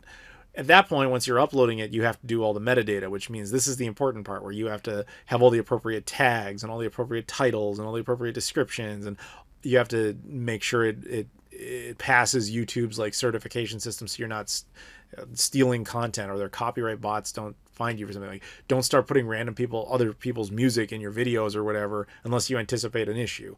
Don't go around stealing other channels' content and then be surprised when they come at you with a claim or whatever. This is why I don't do any of that. I very rarely will show footage on my channel that I myself did not film, because if I filmed it, I own it. The only exceptions to that would be if it's either I was given permission to do it, or it's truly something otherwise utterly impossible. But I can't even think of a situation in which I did that. So I tend to film all my own stuff. Now, once you've passed that phase, make sure you pay a lot of attention to the titles and the descriptions. All of that stuff is important. It's referred to as SEO. It's important because that's how people find the video. They don't find it based on what the video is. They find it based on what the tags are, and all that sort of stuff. So you have to have stuff that's appropriate to your video, but not misleading either. Because if you're like, oh, my video is actually about, this old video game console, but I'm going to put sexy lady, and with big boobs plays video games, and that's not what's in the video, your video is essentially spam, and the audience and the algorithm will punish you accordingly. Even though that will get the most initial clicks, that will cost you. So it's best to be accurate. The smarter YouTubers, aka not me, will intentionally try to mislead people with if I were to, for example, so I've got the Sega Pico, right, which is a terrible child's console that Sega made. It's not meant for adults. Now, if I were to do an entire video on it, I would be I would just call it what it is, Sega Pico child's entertainment console or something. But most YouTubers, were they trying to get my attention, they'd put worst Sega console ever? ? Because that's more likely to get people's attention. But I do not really like misleading the audience, because that's not really a fair assessment of the platform. It's it probably is to the standards of an adult, but a child would probably like it a lot more. But that's a different discussion. I don't like to mislead. That's me. The question is about me managing it. What would I do? I don't like to mislead people. I would, if I'm going to ask a question in the title, it's because I'm actually asking it in the video. And so that's kind of rare. Once all that's done, the other thing you need to do is a thumbnail. This is like my kryptonite. I hate making thumbnails, like absolutely. Shout out to a guy named Pizza Parker in my Discord. He's the one who makes my thumbnails. He does a great job at that. So he'll do all that, and then I will take the image and I will upload it. And then after that, once the video is actually live, is when you have to start promoting it. So I'll put it out on like Twitter, Facebook, and that's about it. Like I'll end up retweeting my own tweet at some point just to try and get some more eyeballs on it. Usually around the exact same time the video comes up. That way you kind of have the maximum push all at once, because most of the time a video gains its maximum traction like right at the beginning. Not always, of course, but basically YouTube says like, okay, what percentage of your fan base is actually watching this? If it determines it's a good percentage, it will start recommending it to non-fans. If it determines it's a bad percentage, it won't bother. So it's best to get as many eyeballs on it as quickly as possible for that reason, because then YouTube is more likely to spread the video, which unfortunately is getting harder and harder because of, frankly, there's too many people on YouTube. It's just how it is. But that's fine. It's the job we entered into. And then from there, you're kind of done. I mean, you can, if you choose to, you can start trying to promote your videos in other places. You can go into like random Facebook groups and whatever to do that. I don't do that because I just find it kind of gross to be like, hey, I'm only here to promote my crap. Like, it's the same reason in my Discord there's actually a rule about like, don't come in here and just start promoting your own work, because that's not what this is. And I would be irritated by anybody doing that. So the only context in which I'll promote it is if like it's something extremely niche that makes very specific sense for that context. So like, for example, I'm in the Sega Saturn Shiro Discord. Like, I'm a casual member in there. I do chat from time to time. I never just like go in there and be like, hey guys, look at my new video on like the NES. Like, I don't do that. But if there's like a very specific, like, hey guys, I found this like really rare like Sega Saturn thing. I did a video on it. Is it cool if I post this here? Almost always the answer is yes, because that's contextually relevant. These are the type of people who would enjoy a video like that. But that's really the only context in which I ever kind of do that thing. Now, you could pay for boosting and all that kind of stuff. I don't do any of that. That's a different discussion. I'm not the guy who can manage that for you. But yeah, in essence, very briefly, that is kind of the general process. Now, where it really changes is like what type of video you're making, because that will severely affect the workflow. Like the travel channel obviously can't function exactly the same way, because I'm not sitting down and making one video in a go. I'm sitting there like, okay, I'm going to a place. We just got to see what happens, because I honestly don't know what's going to happen. So there's a few like things I know I'm going to need, like an initial setup to explain like, hey, here's where we're going. I think this is what we're doing. Let's go. And you shoot a bunch of B-roll as you go, and then you have to find like little clips and things to talk about that make sense for the audience. And you have to remember your audience is probably, in that case, into travel, or they're interested in the sites or some history. You just kind of mix it all together. You got to make some jokes and punch stuff up, so it's kind of like a nice balance of stuff that's all kind of happening. And you have to actually film all these bits. Where this gets impossible is when you come back and you have to like migrate all that footage to the computer and then start trying to cut it into something. It's basically like, imagine someone just took like 4 different jigsaw puzzles and just threw them all on a table and said, you have an hour to put these all together. That might get a little frustrating. That's kind of what editing that show is like. Because like I just came back from Japan. Every trip I come back from, you come back with a bunch of clips, some of the trips, like I think I came back from St. Louis, the Mo Game Con, I came back with like 100 clips. And it's like, okay, that's a lot. And you start cutting it together and you're like, okay, what is the editing determines what, other than a few anchor clips, like I call them, to set it up, like the initial pitch of what we're doing and so on and so forth. And just the general timing of like, it makes sense for me to pitch what we're doing, then go to the airport, then get to the place. And then we just figure out where we're going from there. And then to end it with like, okay, we're at the airport and we're going home. Other than those things, it's kind of a free for all. So that was like 100 clips, and that was excessive. And it started getting worse as the channel's been going on, because like I think I got back from like Kansas City with like 300 clips, and I was like, oh man. I came back from PRGE, Portland Retro Game Expo, which was stuff in Portland. It was stuff in Seattle, stuff in Vancouver. Came back from that with like 450 clips. And I was like, man, this is overwhelming. I was in Japan for 2 weeks. I came back with 902 clips. And at the time I'm recording this, I'm still cutting it together. And it's horrific. It's a lot of work. And I do that so that you guys have something out there that can help you. At my core, people have told me that I'm a teacher who isn't a teacher. Like, I like to instruct and give information, make people's day a little easier on stuff like that, to just give you information that can save you the trouble of having to go through the fire. You just know what to do. And that's part of the reason I'm motivated to make that channel. Because like I said, I would have gone to Japan anyway. I didn't have to film all this stuff. But I filmed it so that you guys can see that adventure and get some recommendations to make your trips there better. So I hope you guys appreciate that kind of effort and that kind of work, because that comes all the way back around to the Patreon thing. Like, I appreciate the support, but I don't demand it of anyone. So hopefully that answers your question, Spencer. So thank you to the both of you guys. All right, we are back. And Keith, welcome back. What's up, man? Oh, God.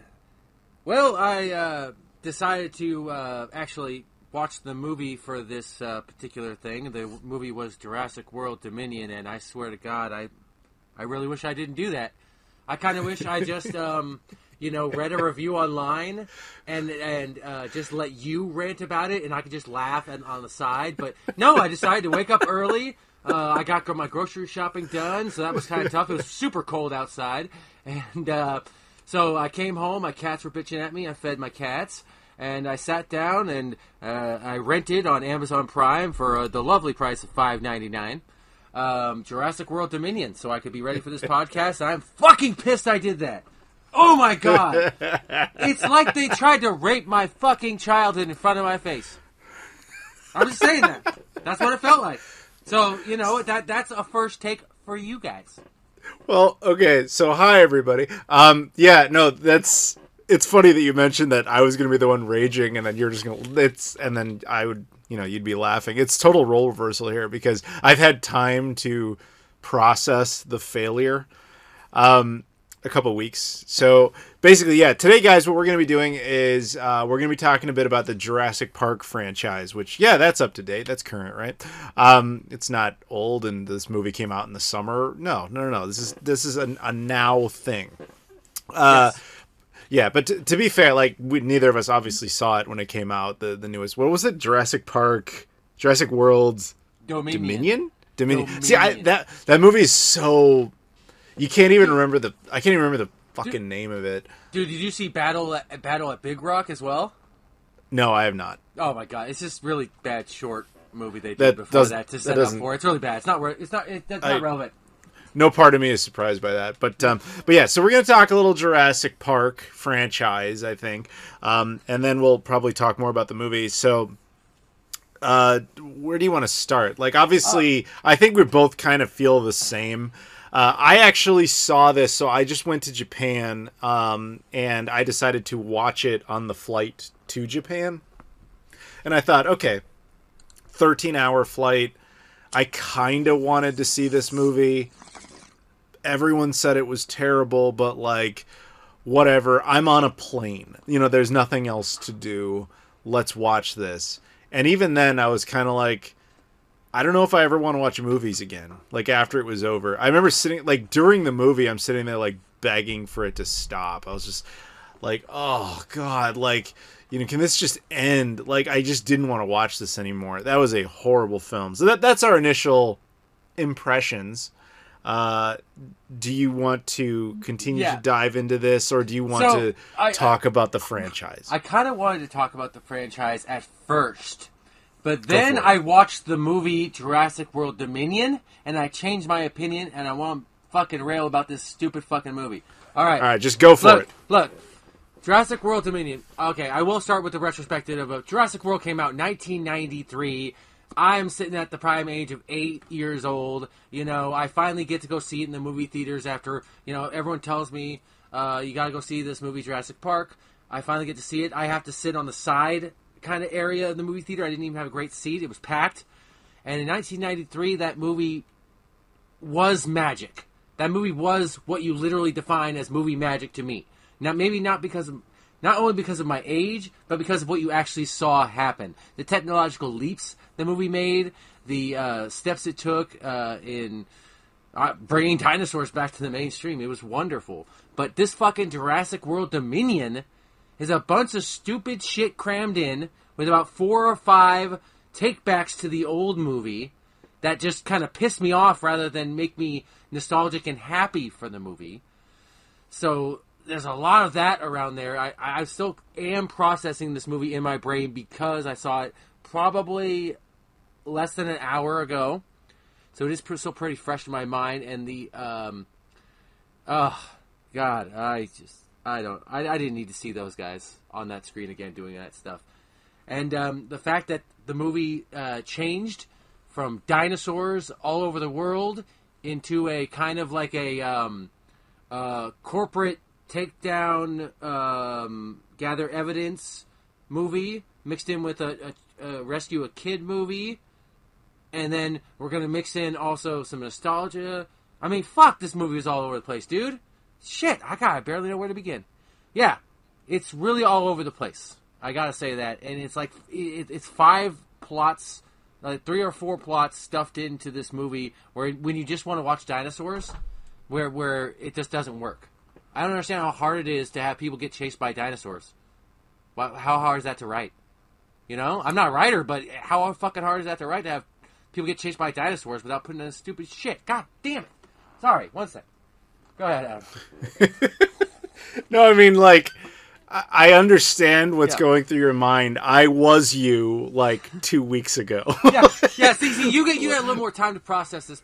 Yeah, like, so, let's step back a little. Yeah. I'll step back while he rages. Because I was there, man. Like, I was so mad that this movie even existed. It was just so atrocious. Yeah. This movie, first of all, if you haven't seen it, do not. Just don't. There is no redeeming qualities about it. Like I would say the only thing that's even remotely nice is just technically you get to see Laura Dern, Jeff Goldblum, and Sam Neill. Sam Neill, yes, sorry. Yeah. Sam Neill, all 3 of them on screen together as their characters, which is nice, but utterly pointless. They made sure that you noticed that they put them on screen too, by the way. Yeah. They made sure to make a big deal. Hey guys, look, we got them on screen together. Look at that shot we made. Look at that shot. Look at it. We'll do that shot like 5 times. That would be the only debatable positive, but it's not worth it. Not even close. Like, as characters, they have nothing to do in the movie that makes any sense. Like, Laura Dern's character at least kind of does. She's, like, somewhat investigating a thing, although why she's qualified to do it, when we last saw her, she was basically, like, a retired house mom. I don't know why she's suddenly doing that. She is, of the 3, the only one that even slightly makes sense. Alan Grant is just like, well, they needed me in the movie, so here I am. I follow the girl. Yeah, and Jeff Goldblum. Girl this way. Yeah, I go that way. Jeff Goldblum's Ian Malcolm character makes absolutely no sense the role he's in. Like, he's there because they needed him for the movie, and they're like, oh, you're going to work in this job that is the polar opposite of everything your character represents. Like, I can't even begin to rail on how stupid this film is. Okay. I kind of liked... It is funny, though. Like, there is a shot near the end of the movie where the 3 main characters... as well as the Henry Wu and Dodson are all together. Yep. That shot has 5 of the OG cast members in the same moment. That is maybe the most interesting moment in the film simply for that reason, because it is the only Jurassic sequel to have that many of the characters together at the same time. Yes. As depressing as that is. And that's not useful. It's just an observation. The movie as a whole is complete garbage, and I don't know if it's even possible to really dissect it without going back and starting to look at the previous sins that got us to this point. But this movie is so monumentally stupid that it's actually really difficult to articulate into words. Like, where they left us in the previous film was already dumb. but they kind of set up like, okay, dinosaurs are now going to be freely roaming around our planet. Yep. This movie starts it off with like, and we mostly resolved that. It's all good now. Don't worry about it. There's a new park where we've put them all in or something that is owned by Dodson. But I guess for some reason, some of them still wander around wildly and we just kind of tolerate it. They make it sound like only herbivores are out there, but at the same time you have like not T-Rexes, but something, I don't know, the Carnosaurs, whatever the hell they are, running around like, it looked like Rome, and everybody's like, oh, wow, I didn't notice that thing. You know, it's so... The casual hanging out with dinosaurs in this movie is fucking ridiculous as well, I must say. The casual hanging out. All right, they established very much at the beginning of this movie through news reports and kind of like a general, almost narration, that the... people have kind of gotten used to the world of dinosaurs. That, they've gotten used to it. Almost like we have as a movie audience. It's almost like they were playing off that for a second there. And sure. And so, first off, I took that as an insult. That was stupid. It's like, hey, man, just because I like CG dinosaurs doesn't mean you got to, do that to me. But second off, and then next, they're going off establishing this. And then you see all these people in these random situations, with dinosaurs. It's like, people hiking. It's like, oh, look, a dinosaur, taking a picture and stuff like that. And of course, you see like a couple dinosaurs attack people, but nothing serious or heavy. But then our hero, Chris Pratt, is riding a fucking horse, herding these dinosaurs like they're horses. Because of course they're going to act exactly like fucking horses. Yeah, of course. Right? They're a herd animal. We'll just fucking make this shit up. All he does is point his hand. All he does is point his hand at stuff. Oh, don't talk about. And he controls it. We'll talk about the magic of the hand later. The hand is magic. Don't forget that. He's got the force, man. He's got the force. Yes, and apparently he got it from it's like Sam Neill also can have the force too. Apparently, Yeah. But that was a force thing. So they established that he's like wrangling, taking care of some things. And he's living in a cabin in the snow with Bryce Dallas Howard's character and the clone. By the way, there's a clone girl in this that revolves around the plot who's like who is single-handedly responsible for the deaths of everyone. Yes, everyone who could fix because she caused all of this. Oh my god, she had no problem. Okay, the guy pitched her the fucking whole goddamn plan. This guy pitches this girl this entire plan, and she seems to have a problem with it somehow and just leaves. But later on, after all these people have died, after all this shit's gone on, she's gone through barely no character change. No, nothing's happened to make her make this decision happen. But she makes the decision to go through with this, to help out this doctor, even though she ran away and caused all this shit. That's what the...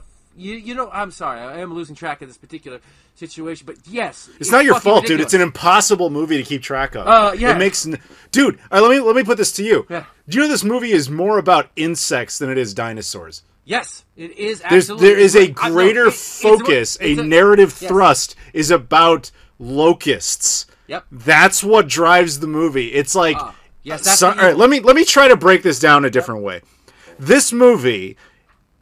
Set aside everything, preconceived notions you have about dinosaurs and all the characters that exist in the Jurassic lore or whatever. This movie is fundamentally about giant locusts are destroying all farms around the planet. How did that happen? Then it turns out it's like, because a biotech company, not InGen, but the one run by Dodson, created super locusts that were intended to wipe out the farms of their competitors, but it got out of control. And so like all the characters must work together to solve that. Yes. That's the narrative thrust. It's just that in there, by the way, dinosaurs. Like, it's so stupid. In a movie that's supposed to be about dinosaurs being the background characters is fucking stupid. Yeah. My God. Laura Dern apparently is an ecological warrior, like a PETA-style, organization that goes around and tries to help out the dinosaurs. Because, of course, there's like a black market and all that other shit, And that's how they get Laura Dern kind of into the start of this story really badly. And, of course, really quickly through some exposition, they talk about how she's just not with her husband anymore. But did she have kids? She did. The Oh kid my was God. central. Kid was central to Jurassic Park 3. Like, Alan Grant survives because that kid picked up the phone. His name was Charlie, and he gave the phone to his mom. Holy if that didn't shit. happen, Charlie, Alan Grant is dead. Right. I love that part. I love when he's talking to Charlie. He's actually pretty funny, actually. He's watching Barney Yeah. the dinosaur. Yeah. Yep. See, another thing a point I definitely wanted to make. Here, is, let me love put, Jurassic- wait, I love- hang on, oh, yeah, hang you're on, right. Keep going. hang on. This movie is so bad that we are reminiscing nostalgically and positively Yep. about Jurassic Park 3. caught I'm it. putting that out there. He caught it. Okay, That's go what I was on, saying. go I on. was about to say this movie makes Jurassic Park 3 look fucking really good. Yeah. Like, this movie makes me want to go watch Jurassic Park 3. I'm remembering Jurassic Park 3 right now. Kirby's Paint and Tile Plus is fucking better than this entire fucking movie. Holy shit. I didn't think that could happen. But yeah, Jurassic Park 3 is fantastic in comparison, especially for every part of it. From start to finish. At least the story went. And it was one story. Oh, Yeah. It's... Yeah, I mean, of course. It's an absolutely frustrating film. It's insufferable. Yeah. Sam Neill plays a love-struck teenager falling around a girl the whole time. He's just there. He gives no insight or anything to anybody. He names a couple dinosaurs twice, maybe, and that's about it. You know, Yeah, the film. It's, how do I put this? There isn't things you can even correct about the movie. The whole thing is wrong. Yeah, we can't even. You can't be like, look, Sam Neill's character Alan Grant has to have sage wisdom and he has to have narrative threat. There's no point. He's just background furniture because they needed his character in the movie to sell tickets, and they knew that going into it. You watch Sam Neill's face in this movie, and he's like, "I'm here for the check," because there's nothing for his character to do. He has no reason to be there. Like, if he wasn't literally the character we remember from the first film, he wouldn't be in this. He serves no function. And as I said, Laura Dern's character makes no sense because they changed her fundamentally. Ian Malcolm, none of them makes sense.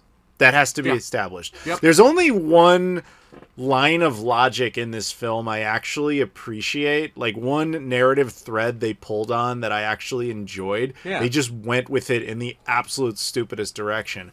I really liked how they took the Dotson subplot from the first film and actually explored that. It's just that where they went with it was dumb as hell. That I believe that is actually the same actor from Jurassic Park 1. So if you read the books, or if you ever played the video game, like Jurassic Park the game that was made by Telltale, they actually explain in great deal what Dotson's deal was. Dotson, not in this movie, but before this movie, he ran a competing biogen company, kind of like InGen, the company that made the dinosaurs in the first place. And he basically hired Dennis Nedry in the first film and in the first book to essentially steal the embryo so his company could basically, catch up to InGen without paying anything to do it. That was pretty much the goal. And that's where the infamous shaving canister came in. And that's what would have happened, but the whole thing failed because of the events of the first film. But it's interesting to follow that thread. The video game follows that thread in a fascinating way, where they send a second team to try and recover the cells. Maybe the book addressed this a little differently. I don't remember. But I found that kind of interesting. But that would have only worked if we didn't have Jurassic Park or Jurassic World and Jurassic World Fallen Kingdom. Those two movies put you in such a stupid place. There was really nowhere else it could even go. Unless you have anything else to say about this movie specifically, I feel like it's time to do a little retrospective. Absolutely. Just a warning for anybody.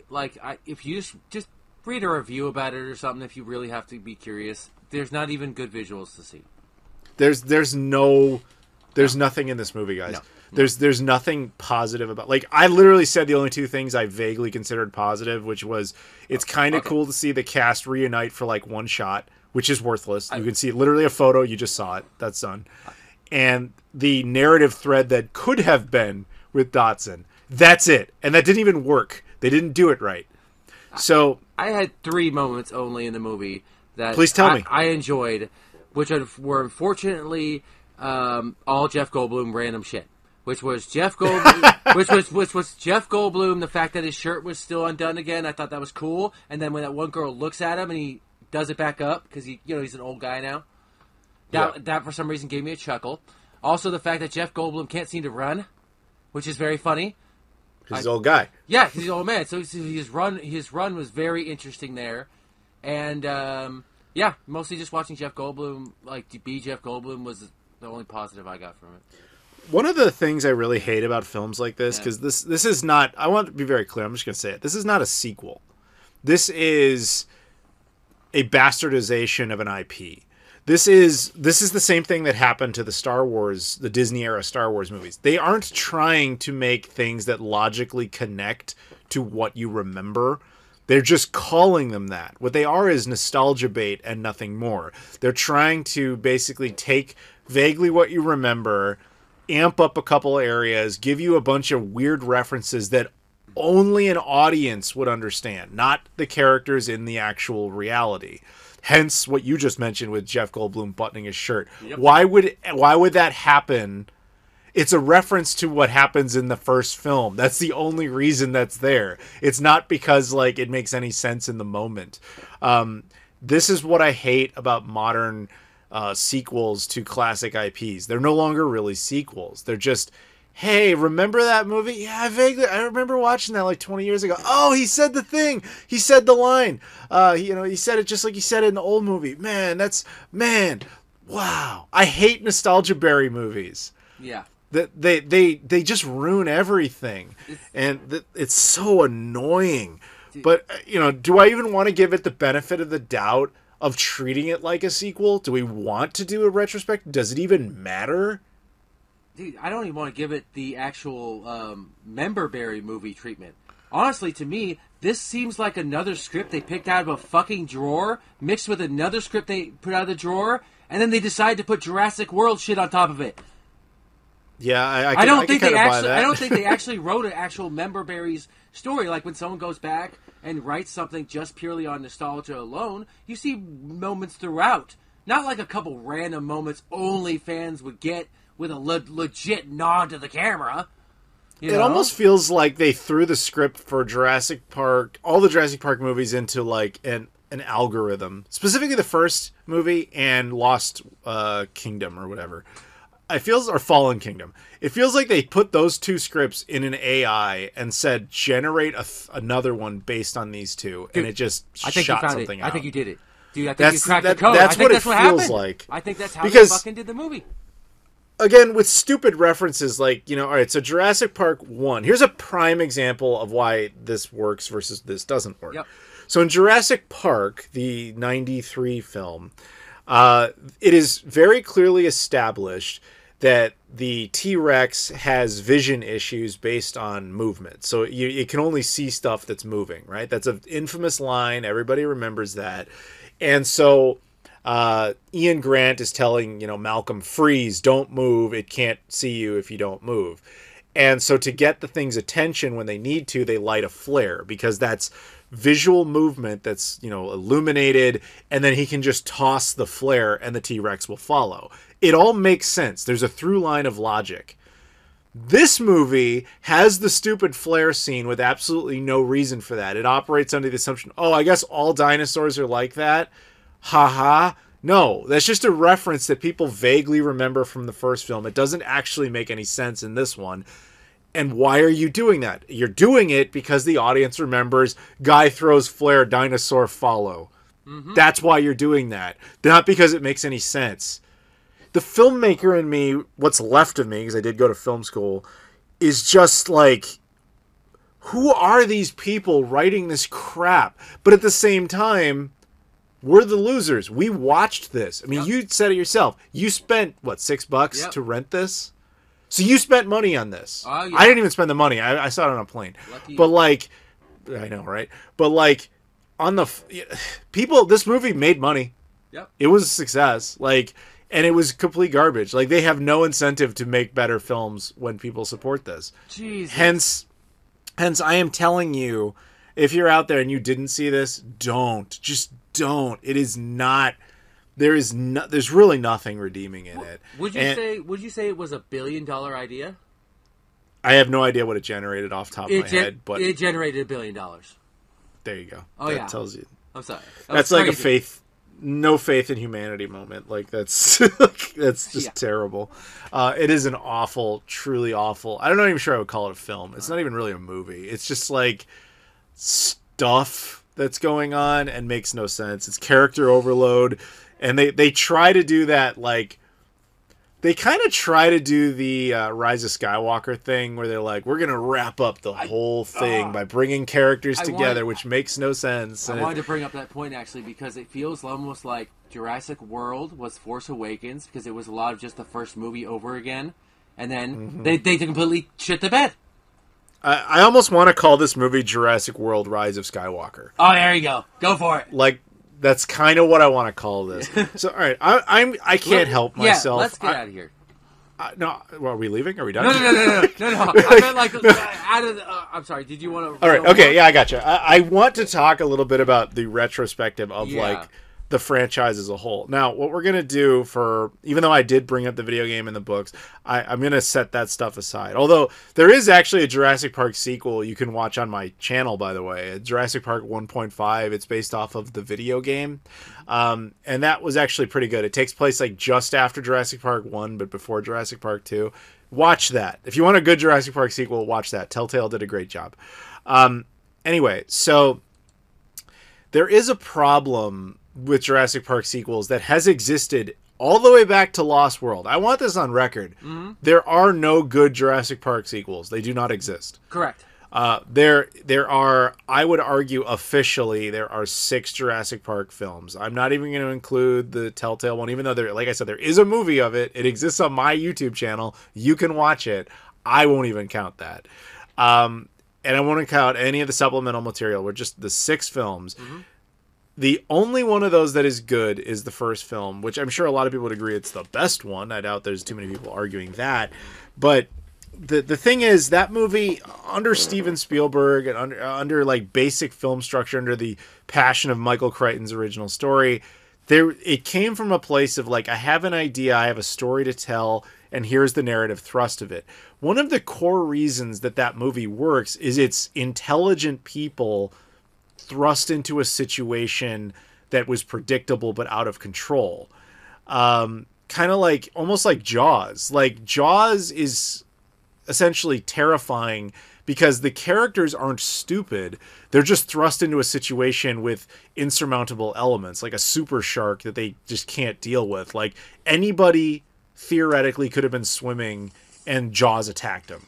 You know, it wasn't like, say, Deep Blue Sea or Sharknado, where you basically had to be in a special circumstance for that to occur. Or dumb characters putting themselves in jeopardy. That's why that's one of many reasons that the first Jurassic Park film really works. The problem with every sequel after it is that the characters have to come up with, you know, basically manipulated reasons to put the characters into the situation of, why are we interacting with dinosaurs? We all know how dangerous this is. And the only conclusion you can come to in every single circumstance is, okay, so the characters are really, really stupid.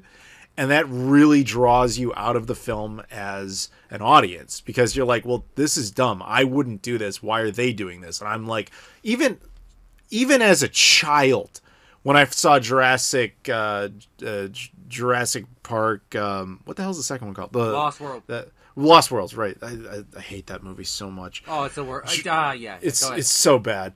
And to be fair, that's Steven Spielberg. Even he couldn't do a good sequel to Jurassic Park.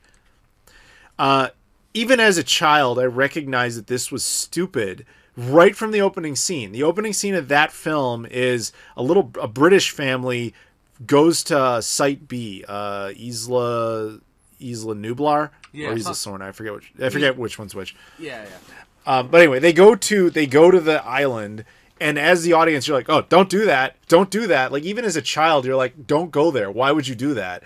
And then, of course, the little girl's attacked and whatever. And then the film kind of sets off like, hey, we need to go back to the island to keep other people from going to the island. It's like, okay, so you're all idiots. And of course, what happens? Predictably, everyone gets like attacked by dinosaurs. Like it makes everyone knows this going in, and you're still doing it. And the movie ends with like, well, maybe we shouldn't interact with dinosaurs. Yeah, no shit. The first film taught us that. Like nothing is gained in that movie. I'm going to be honest, I have somewhat of a soft spot for the third movie. Only because most of the characters don't want to go there. The only character in that entire film that actually like wanted to go to, hey, let's go to stupid dinosaur island, was the dumb uncle of the kid. He was the only one, and he kind of dragged the kid there, and the kid got stuck there after the dumb uncle was killed. Then it becomes a rescue mission under the guise of lying. So a bunch of the characters want to go there, and they completely make up bullshit reasons to try and trick Alan Grant into going there. It's actually, I mean, there's dumb elements of that movie. Do not misunderstand me. Yeah, absolutely. I mean, Jurassic Park 3 is not perfect by any means. Of course not. But I would argue, though, it's the best sequel. Yes. I can't believe I'm saying that, but I would argue of all the ones we got, it's by far the best because it makes the most sense. Yeah. It's the most grounded in that it's not like this big government operation. It's not like big evil corporation. It's literally like a couple of idiots did something stupid and now we got to clean up after it. Like that's a kind of small, nice, contained story. There are many other elements to that film that are stupid as hell and shouldn't have. And like you could have made a really good Jurassic Park sequel if you fixed those things, but really after the second film there was no going back. The second film had a couple of core ideas that worked. I liked the idea of a Site B and doing something with that. They just didn't have a particularly good idea of what to do with it. Yeah, Site B was very negligible. Yeah, and it could have been interesting, but even Michael Crichton couldn't find a way to make it interesting. So that says a lot. Then we get into the Jurassic World era, which is insufferable. I think I actually covered in this podcast when Jurassic World came out, and I was like, this is one of the stupidest things I've ever seen, not realizing how much worse it was going to get. Because it was exactly the nostalgia berries movie. I saw that in theaters. Yeah. And when they have the one, like, quote-unquote nerd character talking about, man, Jurassic Park, that original park was the shit, man. I was like, oh my god, this movie was written by someone who saw Jurassic Park once 20 years ago. Yep. That's what this is. It is a complete terrible reimagining of that film that's exclusively meant to cater to people who have not seen that movie in 20 years. Exactly. And like even that film mostly ignored the events of 2 and 3, so there was actually a through line of like maybe those sequels didn't even happen. Because it doesn't explain the most obvious thing, which was, well, wait a minute. The whole point of those movies was this was an uncontrollable situation. How did you go in there and actually successfully turn it into a park? That seems like a semi-interesting story, but we don't tell that one. We just assume it all worked, and then the exact same events transpire. Oh, wait, the park doesn't work. It's a terrible, terrible reimagining, reboot, soft reboot as we call it now, that pretends to be a sequel. That's kind of the biggest issue I have with that stuff. Yeah. And then Fallen Kingdom is just unbelievable garbage. Like I hate that you start adding characters that like retroactively. So John Hammond is not around. A character died, and in real life the actor died, so they couldn't use him. So they came up with what's the guy's name? James Cromwell. James Cromwell is like, oh yeah, I was the partner of John Hammond.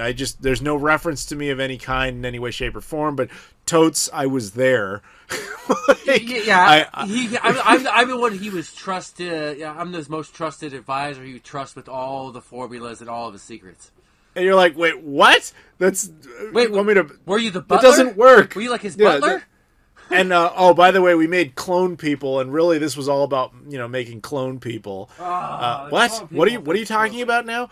And then this movie only expanded on it. The newest one made it only worse, and it's just like I really hate how modern sequels, and again, they're not even really sequels, are like actively try to create new canon to destroy previous successful lore. It's a huge beef I have, man. Like I hate that does happen a lot so actually recently. Much. Yeah, it really does. Like, that's the era we live in where they're like, all right, well, the events that you remember, none of that was important. Like some of those Terminator sequels, they're like, oh yeah, well, John Connor was never important. It was actually this like Hispanic woman all along. You're like, wait, what? We killed that fucker off in the first 2 minutes, and we're good to go. Let's get to the real savior. Yeah, stuff like that just bothers me to no end. Or again, Star Wars, they're like, well, actually, Luke and, Vader, none of them meant Anakin, they meant nothing. Rey was the real chosen one all along. Yeah, Qui-Gon what? Qui-Gon was a stupid old fuck. Yeah, you get what I'm saying. Yeah. Like, I hate that. And now it's like, I can never watch this film ever again. Like, ever. I thought in a vacuum that maybe, like, if I was like, oh man, I feel like watching the Jurassic Park movies, you can watch that first one and just have a wonderful time. You can kind of slog through the second one, but kind of appreciate certain elements of it while just being like, why did you make this choice? Why did you make that choice? This could have been something else. You can get to Jurassic Park 3 and kind of have like dumb monster movie fun with it, even though it could have been better. But then after that, it falls off a cliff entirely. And you're just like, I actively am in pain watching this, and it gets worse and worse. Like, I just don't understand. Are we like, I almost want to question, like, as a society, are we just dumber now? Like, we probably are. Because, like, if people are coming out of Jurassic World Dominion and being like, dude, that was awesome, bruh. I'm just like, so what is your IQ level? Yeah. Like, how did you enjoy that? Like, I don't know, again, I went through film school. I get over analytical about story structure. It means a lot to me. And this utter bastardization of it is like grossly offensive to every instinct I have as a storyteller. I mean, maybe I'm being too much. Maybe that's too... Dude, here we go. I am known around my friends as the person who could take like a shitty movie and just love it, or like a movie that kind of stinks. I love Josie and the Pussycats, man. I just bought it on Blu-ray again. I love that fucking movie. I think it's amazing. I got the soundtrack. I like a bunch of really terrible fucking movies. I mean, all the time, no problem. I got shitty ass taste. Jurassic Park 3. I only actually watched Jurassic Park and Jurassic Park 3 because I actually love Jurassic Park 3, by the way. And but I will. Again, just like you, we'll never watch this shit. I was actually telling my girl just a little while during the movie. I think this world that they built in Jurassic World is like 5 smart people, 4 of which died in the first movie, and like that one guy who carries on, that one scientist, and then everybody's like idiocracy. That's what it felt like. It felt like the whole world is that idiocracy, and then there's like one person with intelligence left in the world, in the Jurassic World that they built. That's, and now as a society, you're saying, feels like it's reflecting upon us, and is that us? That's it might be. Unfortunately genuinely how it feels. Yeah, it like really might be. Beavis and Butthead warned us about this.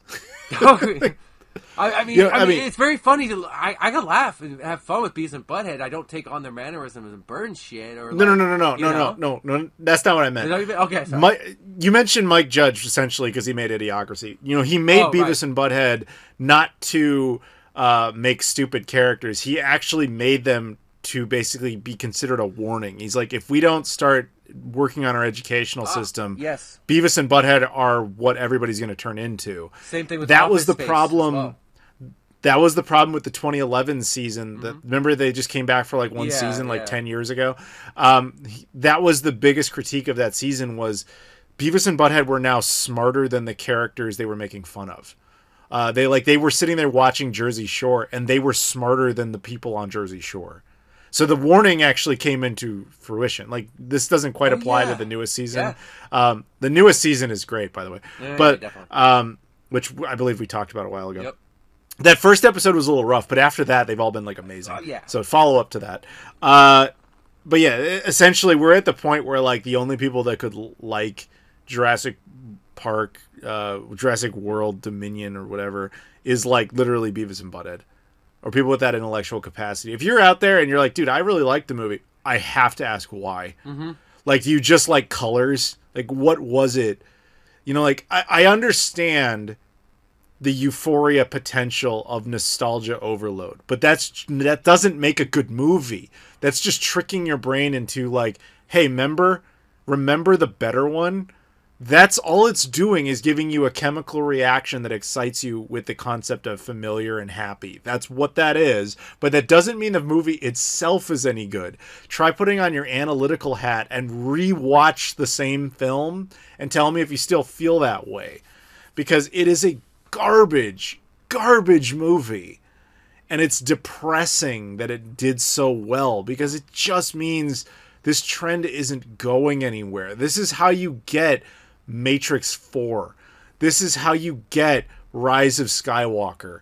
This is how you get all of this terrible, terrible stuff. This is how you get Marvel Phase 4 almost at this point. Or Avatar 2 at this point. I'm worried about Avatar 2. Well, to be fair, that hasn't come out I'll yet. be fair about it, but my worries are there. Yeah, mine too. But then again, that's a different discussion. Yeah. Like, does anybody even have nostalgia for Avatar? It's possible. It was that long ago. I know it was long ago, but like nobody seems to care about it. You never see people dressed up as that for conventions. You never see merch of it. Yeah. It's weird that it's like the highest grossing thing ever, because nobody seems to remember it all that well. I know they got a cool ride at Disney World, but that's about it. Fair enough. Yeah. But that's just in promo of the next movie. That's all that is. Yeah. And that's because Disney inherited that project from Fox. I don't think they would have greenlit it on their own. True. But who knows? Anyway, same with the Terminator sequels, as we kind of briefly mentioned before. You're getting all of these really bad, quote-unquote, sequels just to, try to get your money through nostalgia, not because they actually have anything interesting to say with those characters. And it's going to be interesting in like 20 years when people are going back and looking at like this era of blockbusters. Like, we can go back and look at the 80s, right? And we look at it as like America kind of came back from a depression with a whole bunch of creative explosion. That's how you got your Back to the Future. That's how you got your Ghostbusters, how you got your Transformers, all that stuff. Brand new IPs, all, big time Americana, like we're going to make new, interesting, exciting things. This era is going to be defined as, completely creatively bankrupt and just like, wow, I cannot believe you guys were sitting around watching this. Kind of the way we almost look at like 1950s movies. When the 1950s cinema comes into your head, what is probably the first thing that comes into your mind? 1950s cinema? Yeah. Alfred Hitchcock? I would, okay, that's not a bad example. I would have said like Alien B movies. That's yeah, I never watched that stuff. Yeah, I don't watch it either, but like it's still the first thing that comes into my mind when reminiscing about that era. Because Hitchcock, while he did do some stuff, he kind of hit his stride more in the 60s with Psycho and stuff like that. But that's typically what I think a lot of people remember the 1950s film era for. Whereas you can look back at, say, the 30s and you think of Wizard of Oz, Gone with the Wind, etc. It's like they're two totally different calibers. Mm-hmm. And I feel like we're in this era is just going to be remembered as the stupid nostalgia era. Dude, and think about with the 40s. The 40s had to go on along with like the war and stuff like that, so they made a lot of propagandist type films. John Wayne, and stuff like that. Yeah, the John Wayne era. And then the 50s and the 60s had a little bit more experimental in it, and then 70s was a dead zone. Are we skipping? Decades? 70s. No, we're not. I'm not trying to skip anything. It's just 70s was interesting because 70s was actually a lot of good. The 70s had a lot of great standalone, low budget movies. Yeah, true. That people really liked. They were well crafted. I was thinking about blockbusters, actually, that type of thing. Oh no, Star Wars both killed the era I just described and created the blockbuster at the same time. Right. Star Wars did that in 1977. And then the 80s was kind of the result of that, which was we're going to create IPs, but it was all brand new, exciting stuff. It wasn't like... Yeah. I mean, granted, there were mistakes in there. They brought back King Kong. Like, it's not like they didn't come up with some mistakes. Let's not, completely paint it with, ironically enough, with nostalgia goggles here. Yep. But... I'm just saying, I think that history is going to look back on this era as like, wow, you guys were creatively bankrupt. You made terrible CGI overload sequels that nobody needed. And you didn't generate new things. Like, in 20 years, what are kids going to be nostalgic for? stuff that we're nostalgic for now. Right. They're not going to be nostalgic for new things. No. Do you know what I'm saying? Dude, it's felt like that since the 80s and anything actually feels like almost 2000s. That there hasn't been much since then, because even the 2000s was just 2000s versions of older things, if you remember. Pretty much. In the 2000s, it was just a rehash of older things. The 90s, I think, did very well, you know. Yeah. But this is why I've said this in the past. Our generation is what I call the nostalgia generation. I actually mentioned this, and this is a depressing side note. Yeah. But I mentioned this today on Twitter and Facebook because I maybe you heard the news. Jason David Frank, the Green Ranger, White Ranger, I was hoping died. to talk about that. Yeah. We're just going to mention it. And, of course, Kevin Conroy as well. Well, that was like a week ago at the time we're recording this. Yeah. So, you know, that's depressing for the nostalgia generation, but that's what we are. We're the generation that cannot let our childhood go. So this is our fault, by the way. The same with, it's also Gen X's fault because they keep forcing every kid to play with Star Wars toys. But like the two generations that just cannot let go of their childhoods. And I think it's because we were also maybe the first, Gen X more so, we're the first generations where child entertainment was really focused on marketing towards us as opposed to like PBS. Yep. This is a thing like that changed in the 80s. Yeah, when the deregulation started happening. Right. Not to get political here, but this is a thing. Yeah. Prior to the Reagan administration in the United States, all pro-children's content had to have a certain amount of educational requirement, and it wasn't allowed to like strictly market toys and cartoons and all that sort of stuff. Reagan decided that was no longer necessary. He got rid of it. And this came with some positives and some negatives that we're not going to go into because this is not a political channel. But one of the results of that was this outburst of creativity that came with all of these, you know, Ninja Turtles and all these other things that came of that. But at the same time, we're now seeing the next stage of that, which is essentially almost like an intellectually bankrupt generation that's just like, I like big explosions. Like, you know what I mean? Yeah, like. It reminds me of how the Call of Duty games have just gotten worse and worse. I mean, honestly, Call of Duty's a good, like, always like a measuring stick of the public to me for some reason when it comes to certain things. And, like, how is the recent Call of Duty look? And honestly, I don't know and I don't care. They've apparently been getting, well, I don't know either, but I always hear that their campaigns have just gotten shorter and more terrible over time and over time. To the point where all their new games are just rehashes of old games. So yeah, I mean, not that we're... that's just I just picked a large franchise that people might recognize. You know, no, I'm with you on that. The last one I played all the way through, and this shows some age, was Call of Duty Ghosts, which I think was like 20. Yeah, me too. Me too. I played that, and I thought it was one of the. I thought it was one of the dumbest story campaigns I'd ever seen. Mm-hmm. But that's me. I like my Call of Duty to be World War II. No, wait, I take it back. I did beat Call of Duty World War II, the one that came out like 4 or 5 years ago. Oh, okay, good. I did like that, but again, for the same reason. It was based in like historical events as opposed to like, oh man, we're on the space satellite and like, oh my, the asteroids are coming through. Oh, the Russians. It's like, okay, all right, enough of this. I can't take this anymore. Yeah, that I don't like that. Pick a street. That actually is kind of nicely emblematic of the franchise. Of Jurassic Park and all the modern stuff. Like, you had some stuff that felt grounded in some element of reality. Like, Jurassic Park obviously is a science fiction fantasy story. We all know that. Mm-hmm. But the first film feels very grounded in reality. Like I said, the characters aren't idiots. They're thrust into a horrible situation that theoretically almost anyone could have been in the right circumstances. Like, it's a confined story that makes sense. Then that's kind of like your Call of Duty 2 or World War 2 or whatever, where it's like this was based on things that actually occurred. Then we went to the extreme crazy, like you do with Call of Duty Ghosts, where it's like, okay, now there's like, you know, there's zombies, and it's like, it's just, what is this? Like, how did this go from that to that? Like, it's just out of control, and that's how I feel Jurassic World went into. And by the way, each one of these movies, other than really Jurassic Park 3, ironically enough, kind of ends with the same message, which is, well, I guess man and dinosaurs can't get along. I guess we'll just have to like leave them alone in their own thing. Yeah, but you said that lesson in like 5 movies, and you keep doing it. Said that 93, you idiot. God damn it. In 93, at the end of the movie, the general consensus was, this didn't work. We have to leave this alone. Yeah, that's why Hammond was like a non-person. That's why, like, in the second movie, he barely wanted to deal with anything. Yeah, in the second movie, he straight up says as much at the end of the film. He's like, we need to step aside and not be involved in this. Yep. The third one, actually, ironically, never really addresses it. These characters like, we need to get the hell out of here, and I don't want to deal with this ever again. Get out of here, and then, big guns! Oh, thank God, big guns showed up.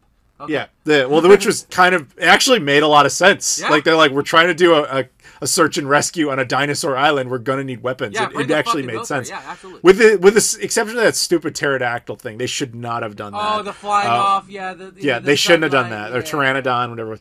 But all three of the Jurassic World movies end with like, well, we should just kind of leave them alone. It's like, what? But you can't. You keep fucking with it. Oh. Okay, I've had enough of this. I can't. This is just like pissing me off. Do you have anything else you want to say about this? Okay. Just when it comes to this, the trend of great franchises dying, such as Star Wars and Jurassic Park and stuff like that. A lot of like Star Wars and Jurassic Park in particular had a lot of technological innovation when they were shot, when they were movies. It was amazing to see it in the first fucking place. It was amazing to just see a fucking dinosaur on screen like that and see people touch a dinosaur. Seeing people run away from CG shit is not what I want to see because that's every other fucking movie, dude. I mean, and there's a reason why these original movies were that great. You don't have to replicate it, but you have to understand why they were good and show that understanding with sequels. And but what? That makes me think. You know, you make a good point, and I want to, because I'm sure somebody will argue this. I want to make this point. Yeah. So, just because your characters vaguely acknowledge the same thing in the movie does not make the movie good. Jurassic World, for example, tries to make this whole allegory between the film it is versus the universe it's in by having the characters say, like, dinosaurs used to be exciting. Now they have to be bigger and flashier. So we make bigger, flashier dinosaurs, which they're trying to say, like, the movie can't just be the old movie. It has to be bigger and crazier. Having your characters acknowledge that does not fix the fact that your movie sucks. No. It's not a Band-Aid. No. It's still, you're still violating it, just like the characters themselves are. It's not smart. It's just like you're aware that what you're making is shit. That's my interpretation of that. Sorry, go on. No, I got you. Yeah, what I'm talking about is like, with the advances in CGI and also models and also animatronics and whatnot, what they did with Jurassic Park and Star Wars, that's not something you see with almost any of the other movies, especially the newer ones. I mean, there's nothing like that to hook you back on as well along with the story. Now we just have the story. I guess as I'm trying to say is the point I'm trying to make. It's kind of hard to emphasize that point, but I think you get what I'm saying. Yeah, all I can say is this sucks. Don't watch it. And if you ever decide to go back and watch the Jurassic movies, I'm gonna be completely honest. Obviously, watch the first one. Great film. Have fun. I actually recommend watching that Jurassic Park 1.5. The thing that's on my channel, I think you will legitimately enjoy that. I think I didn't make it. I just edited it together out of what Telltale made, and they made a great story. They actually followed up with the canister. It's actually an interesting plot line. Watch that. If you have to, watch Jurassic Park 2. And then kind of go into Jurassic Park 3 just knowing it's like essentially a dumb monster movie. Sit back and enjoy the ride, man. And never go beyond that. Yep. Don't ever watch the Jurassic World movies. Just don't do it. They're all special levels of trash. They get worse somehow. But like the idea, I guess the real winner out of all of this would be The Lost World, because it is by far no longer the worst Jurassic. Yeah, it really does look so much better in comparison now, you must say, yeah. Yeah, like the plot in that still sucks, but at least it's got a bunch of redeeming elements that this piece of shit does not have. Yeah. And I would argue that basically none of the Jurassic World... I would actually go out of my way to say every single one of the Jurassic World movies is terrible. The least terrible is Jurassic World, the first, but it's still horrible. Yeah, definitely. Yeah. So, all right, Lost World, which also has a story about a baby raptor, by the way. Oh yeah, that's right. We were going to talk about the Force thing. Let's do a quick little bit on that. Yeah, okay. So in Jurassic World, there was a line of logic of why. What's his name? Why can't I remember the actor's name all of a sudden? Chris Pratt. Chris Pratt. Thank Yeah. you. God, wow. Okay, jet lag is a pain. It's all good. Chris Pratt. There was a line of logic of why he could do this like thing where he put his arm in front of the raptors because he had been raising them since they were born. Yep. So there was like some connection there. This movie just decided Chris Pratt can do that to any dinosaur, and really anybody can do that to any dinosaur, and it's like the Force. It just calms them down. It's like, no. I'm pretty sure that most of them would just like bite your arm off. Like, what are you doing?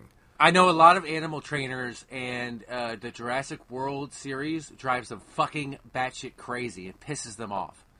I could see why. All the time. I could see especially why. that clicker in the Jurassic World movie. The clickers drives them nuts. But yeah, absolutely. So Chris Pratt with his magical ability and the Force, not only that, but he's also able to pass that ability down through like knowing somebody. Not like his daughter, not like through genetics. Like if he just knows the person and they also know dinosaurs, they can also have the power too.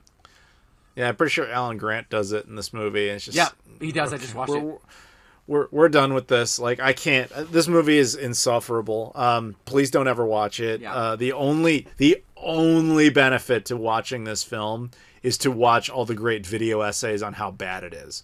That's it.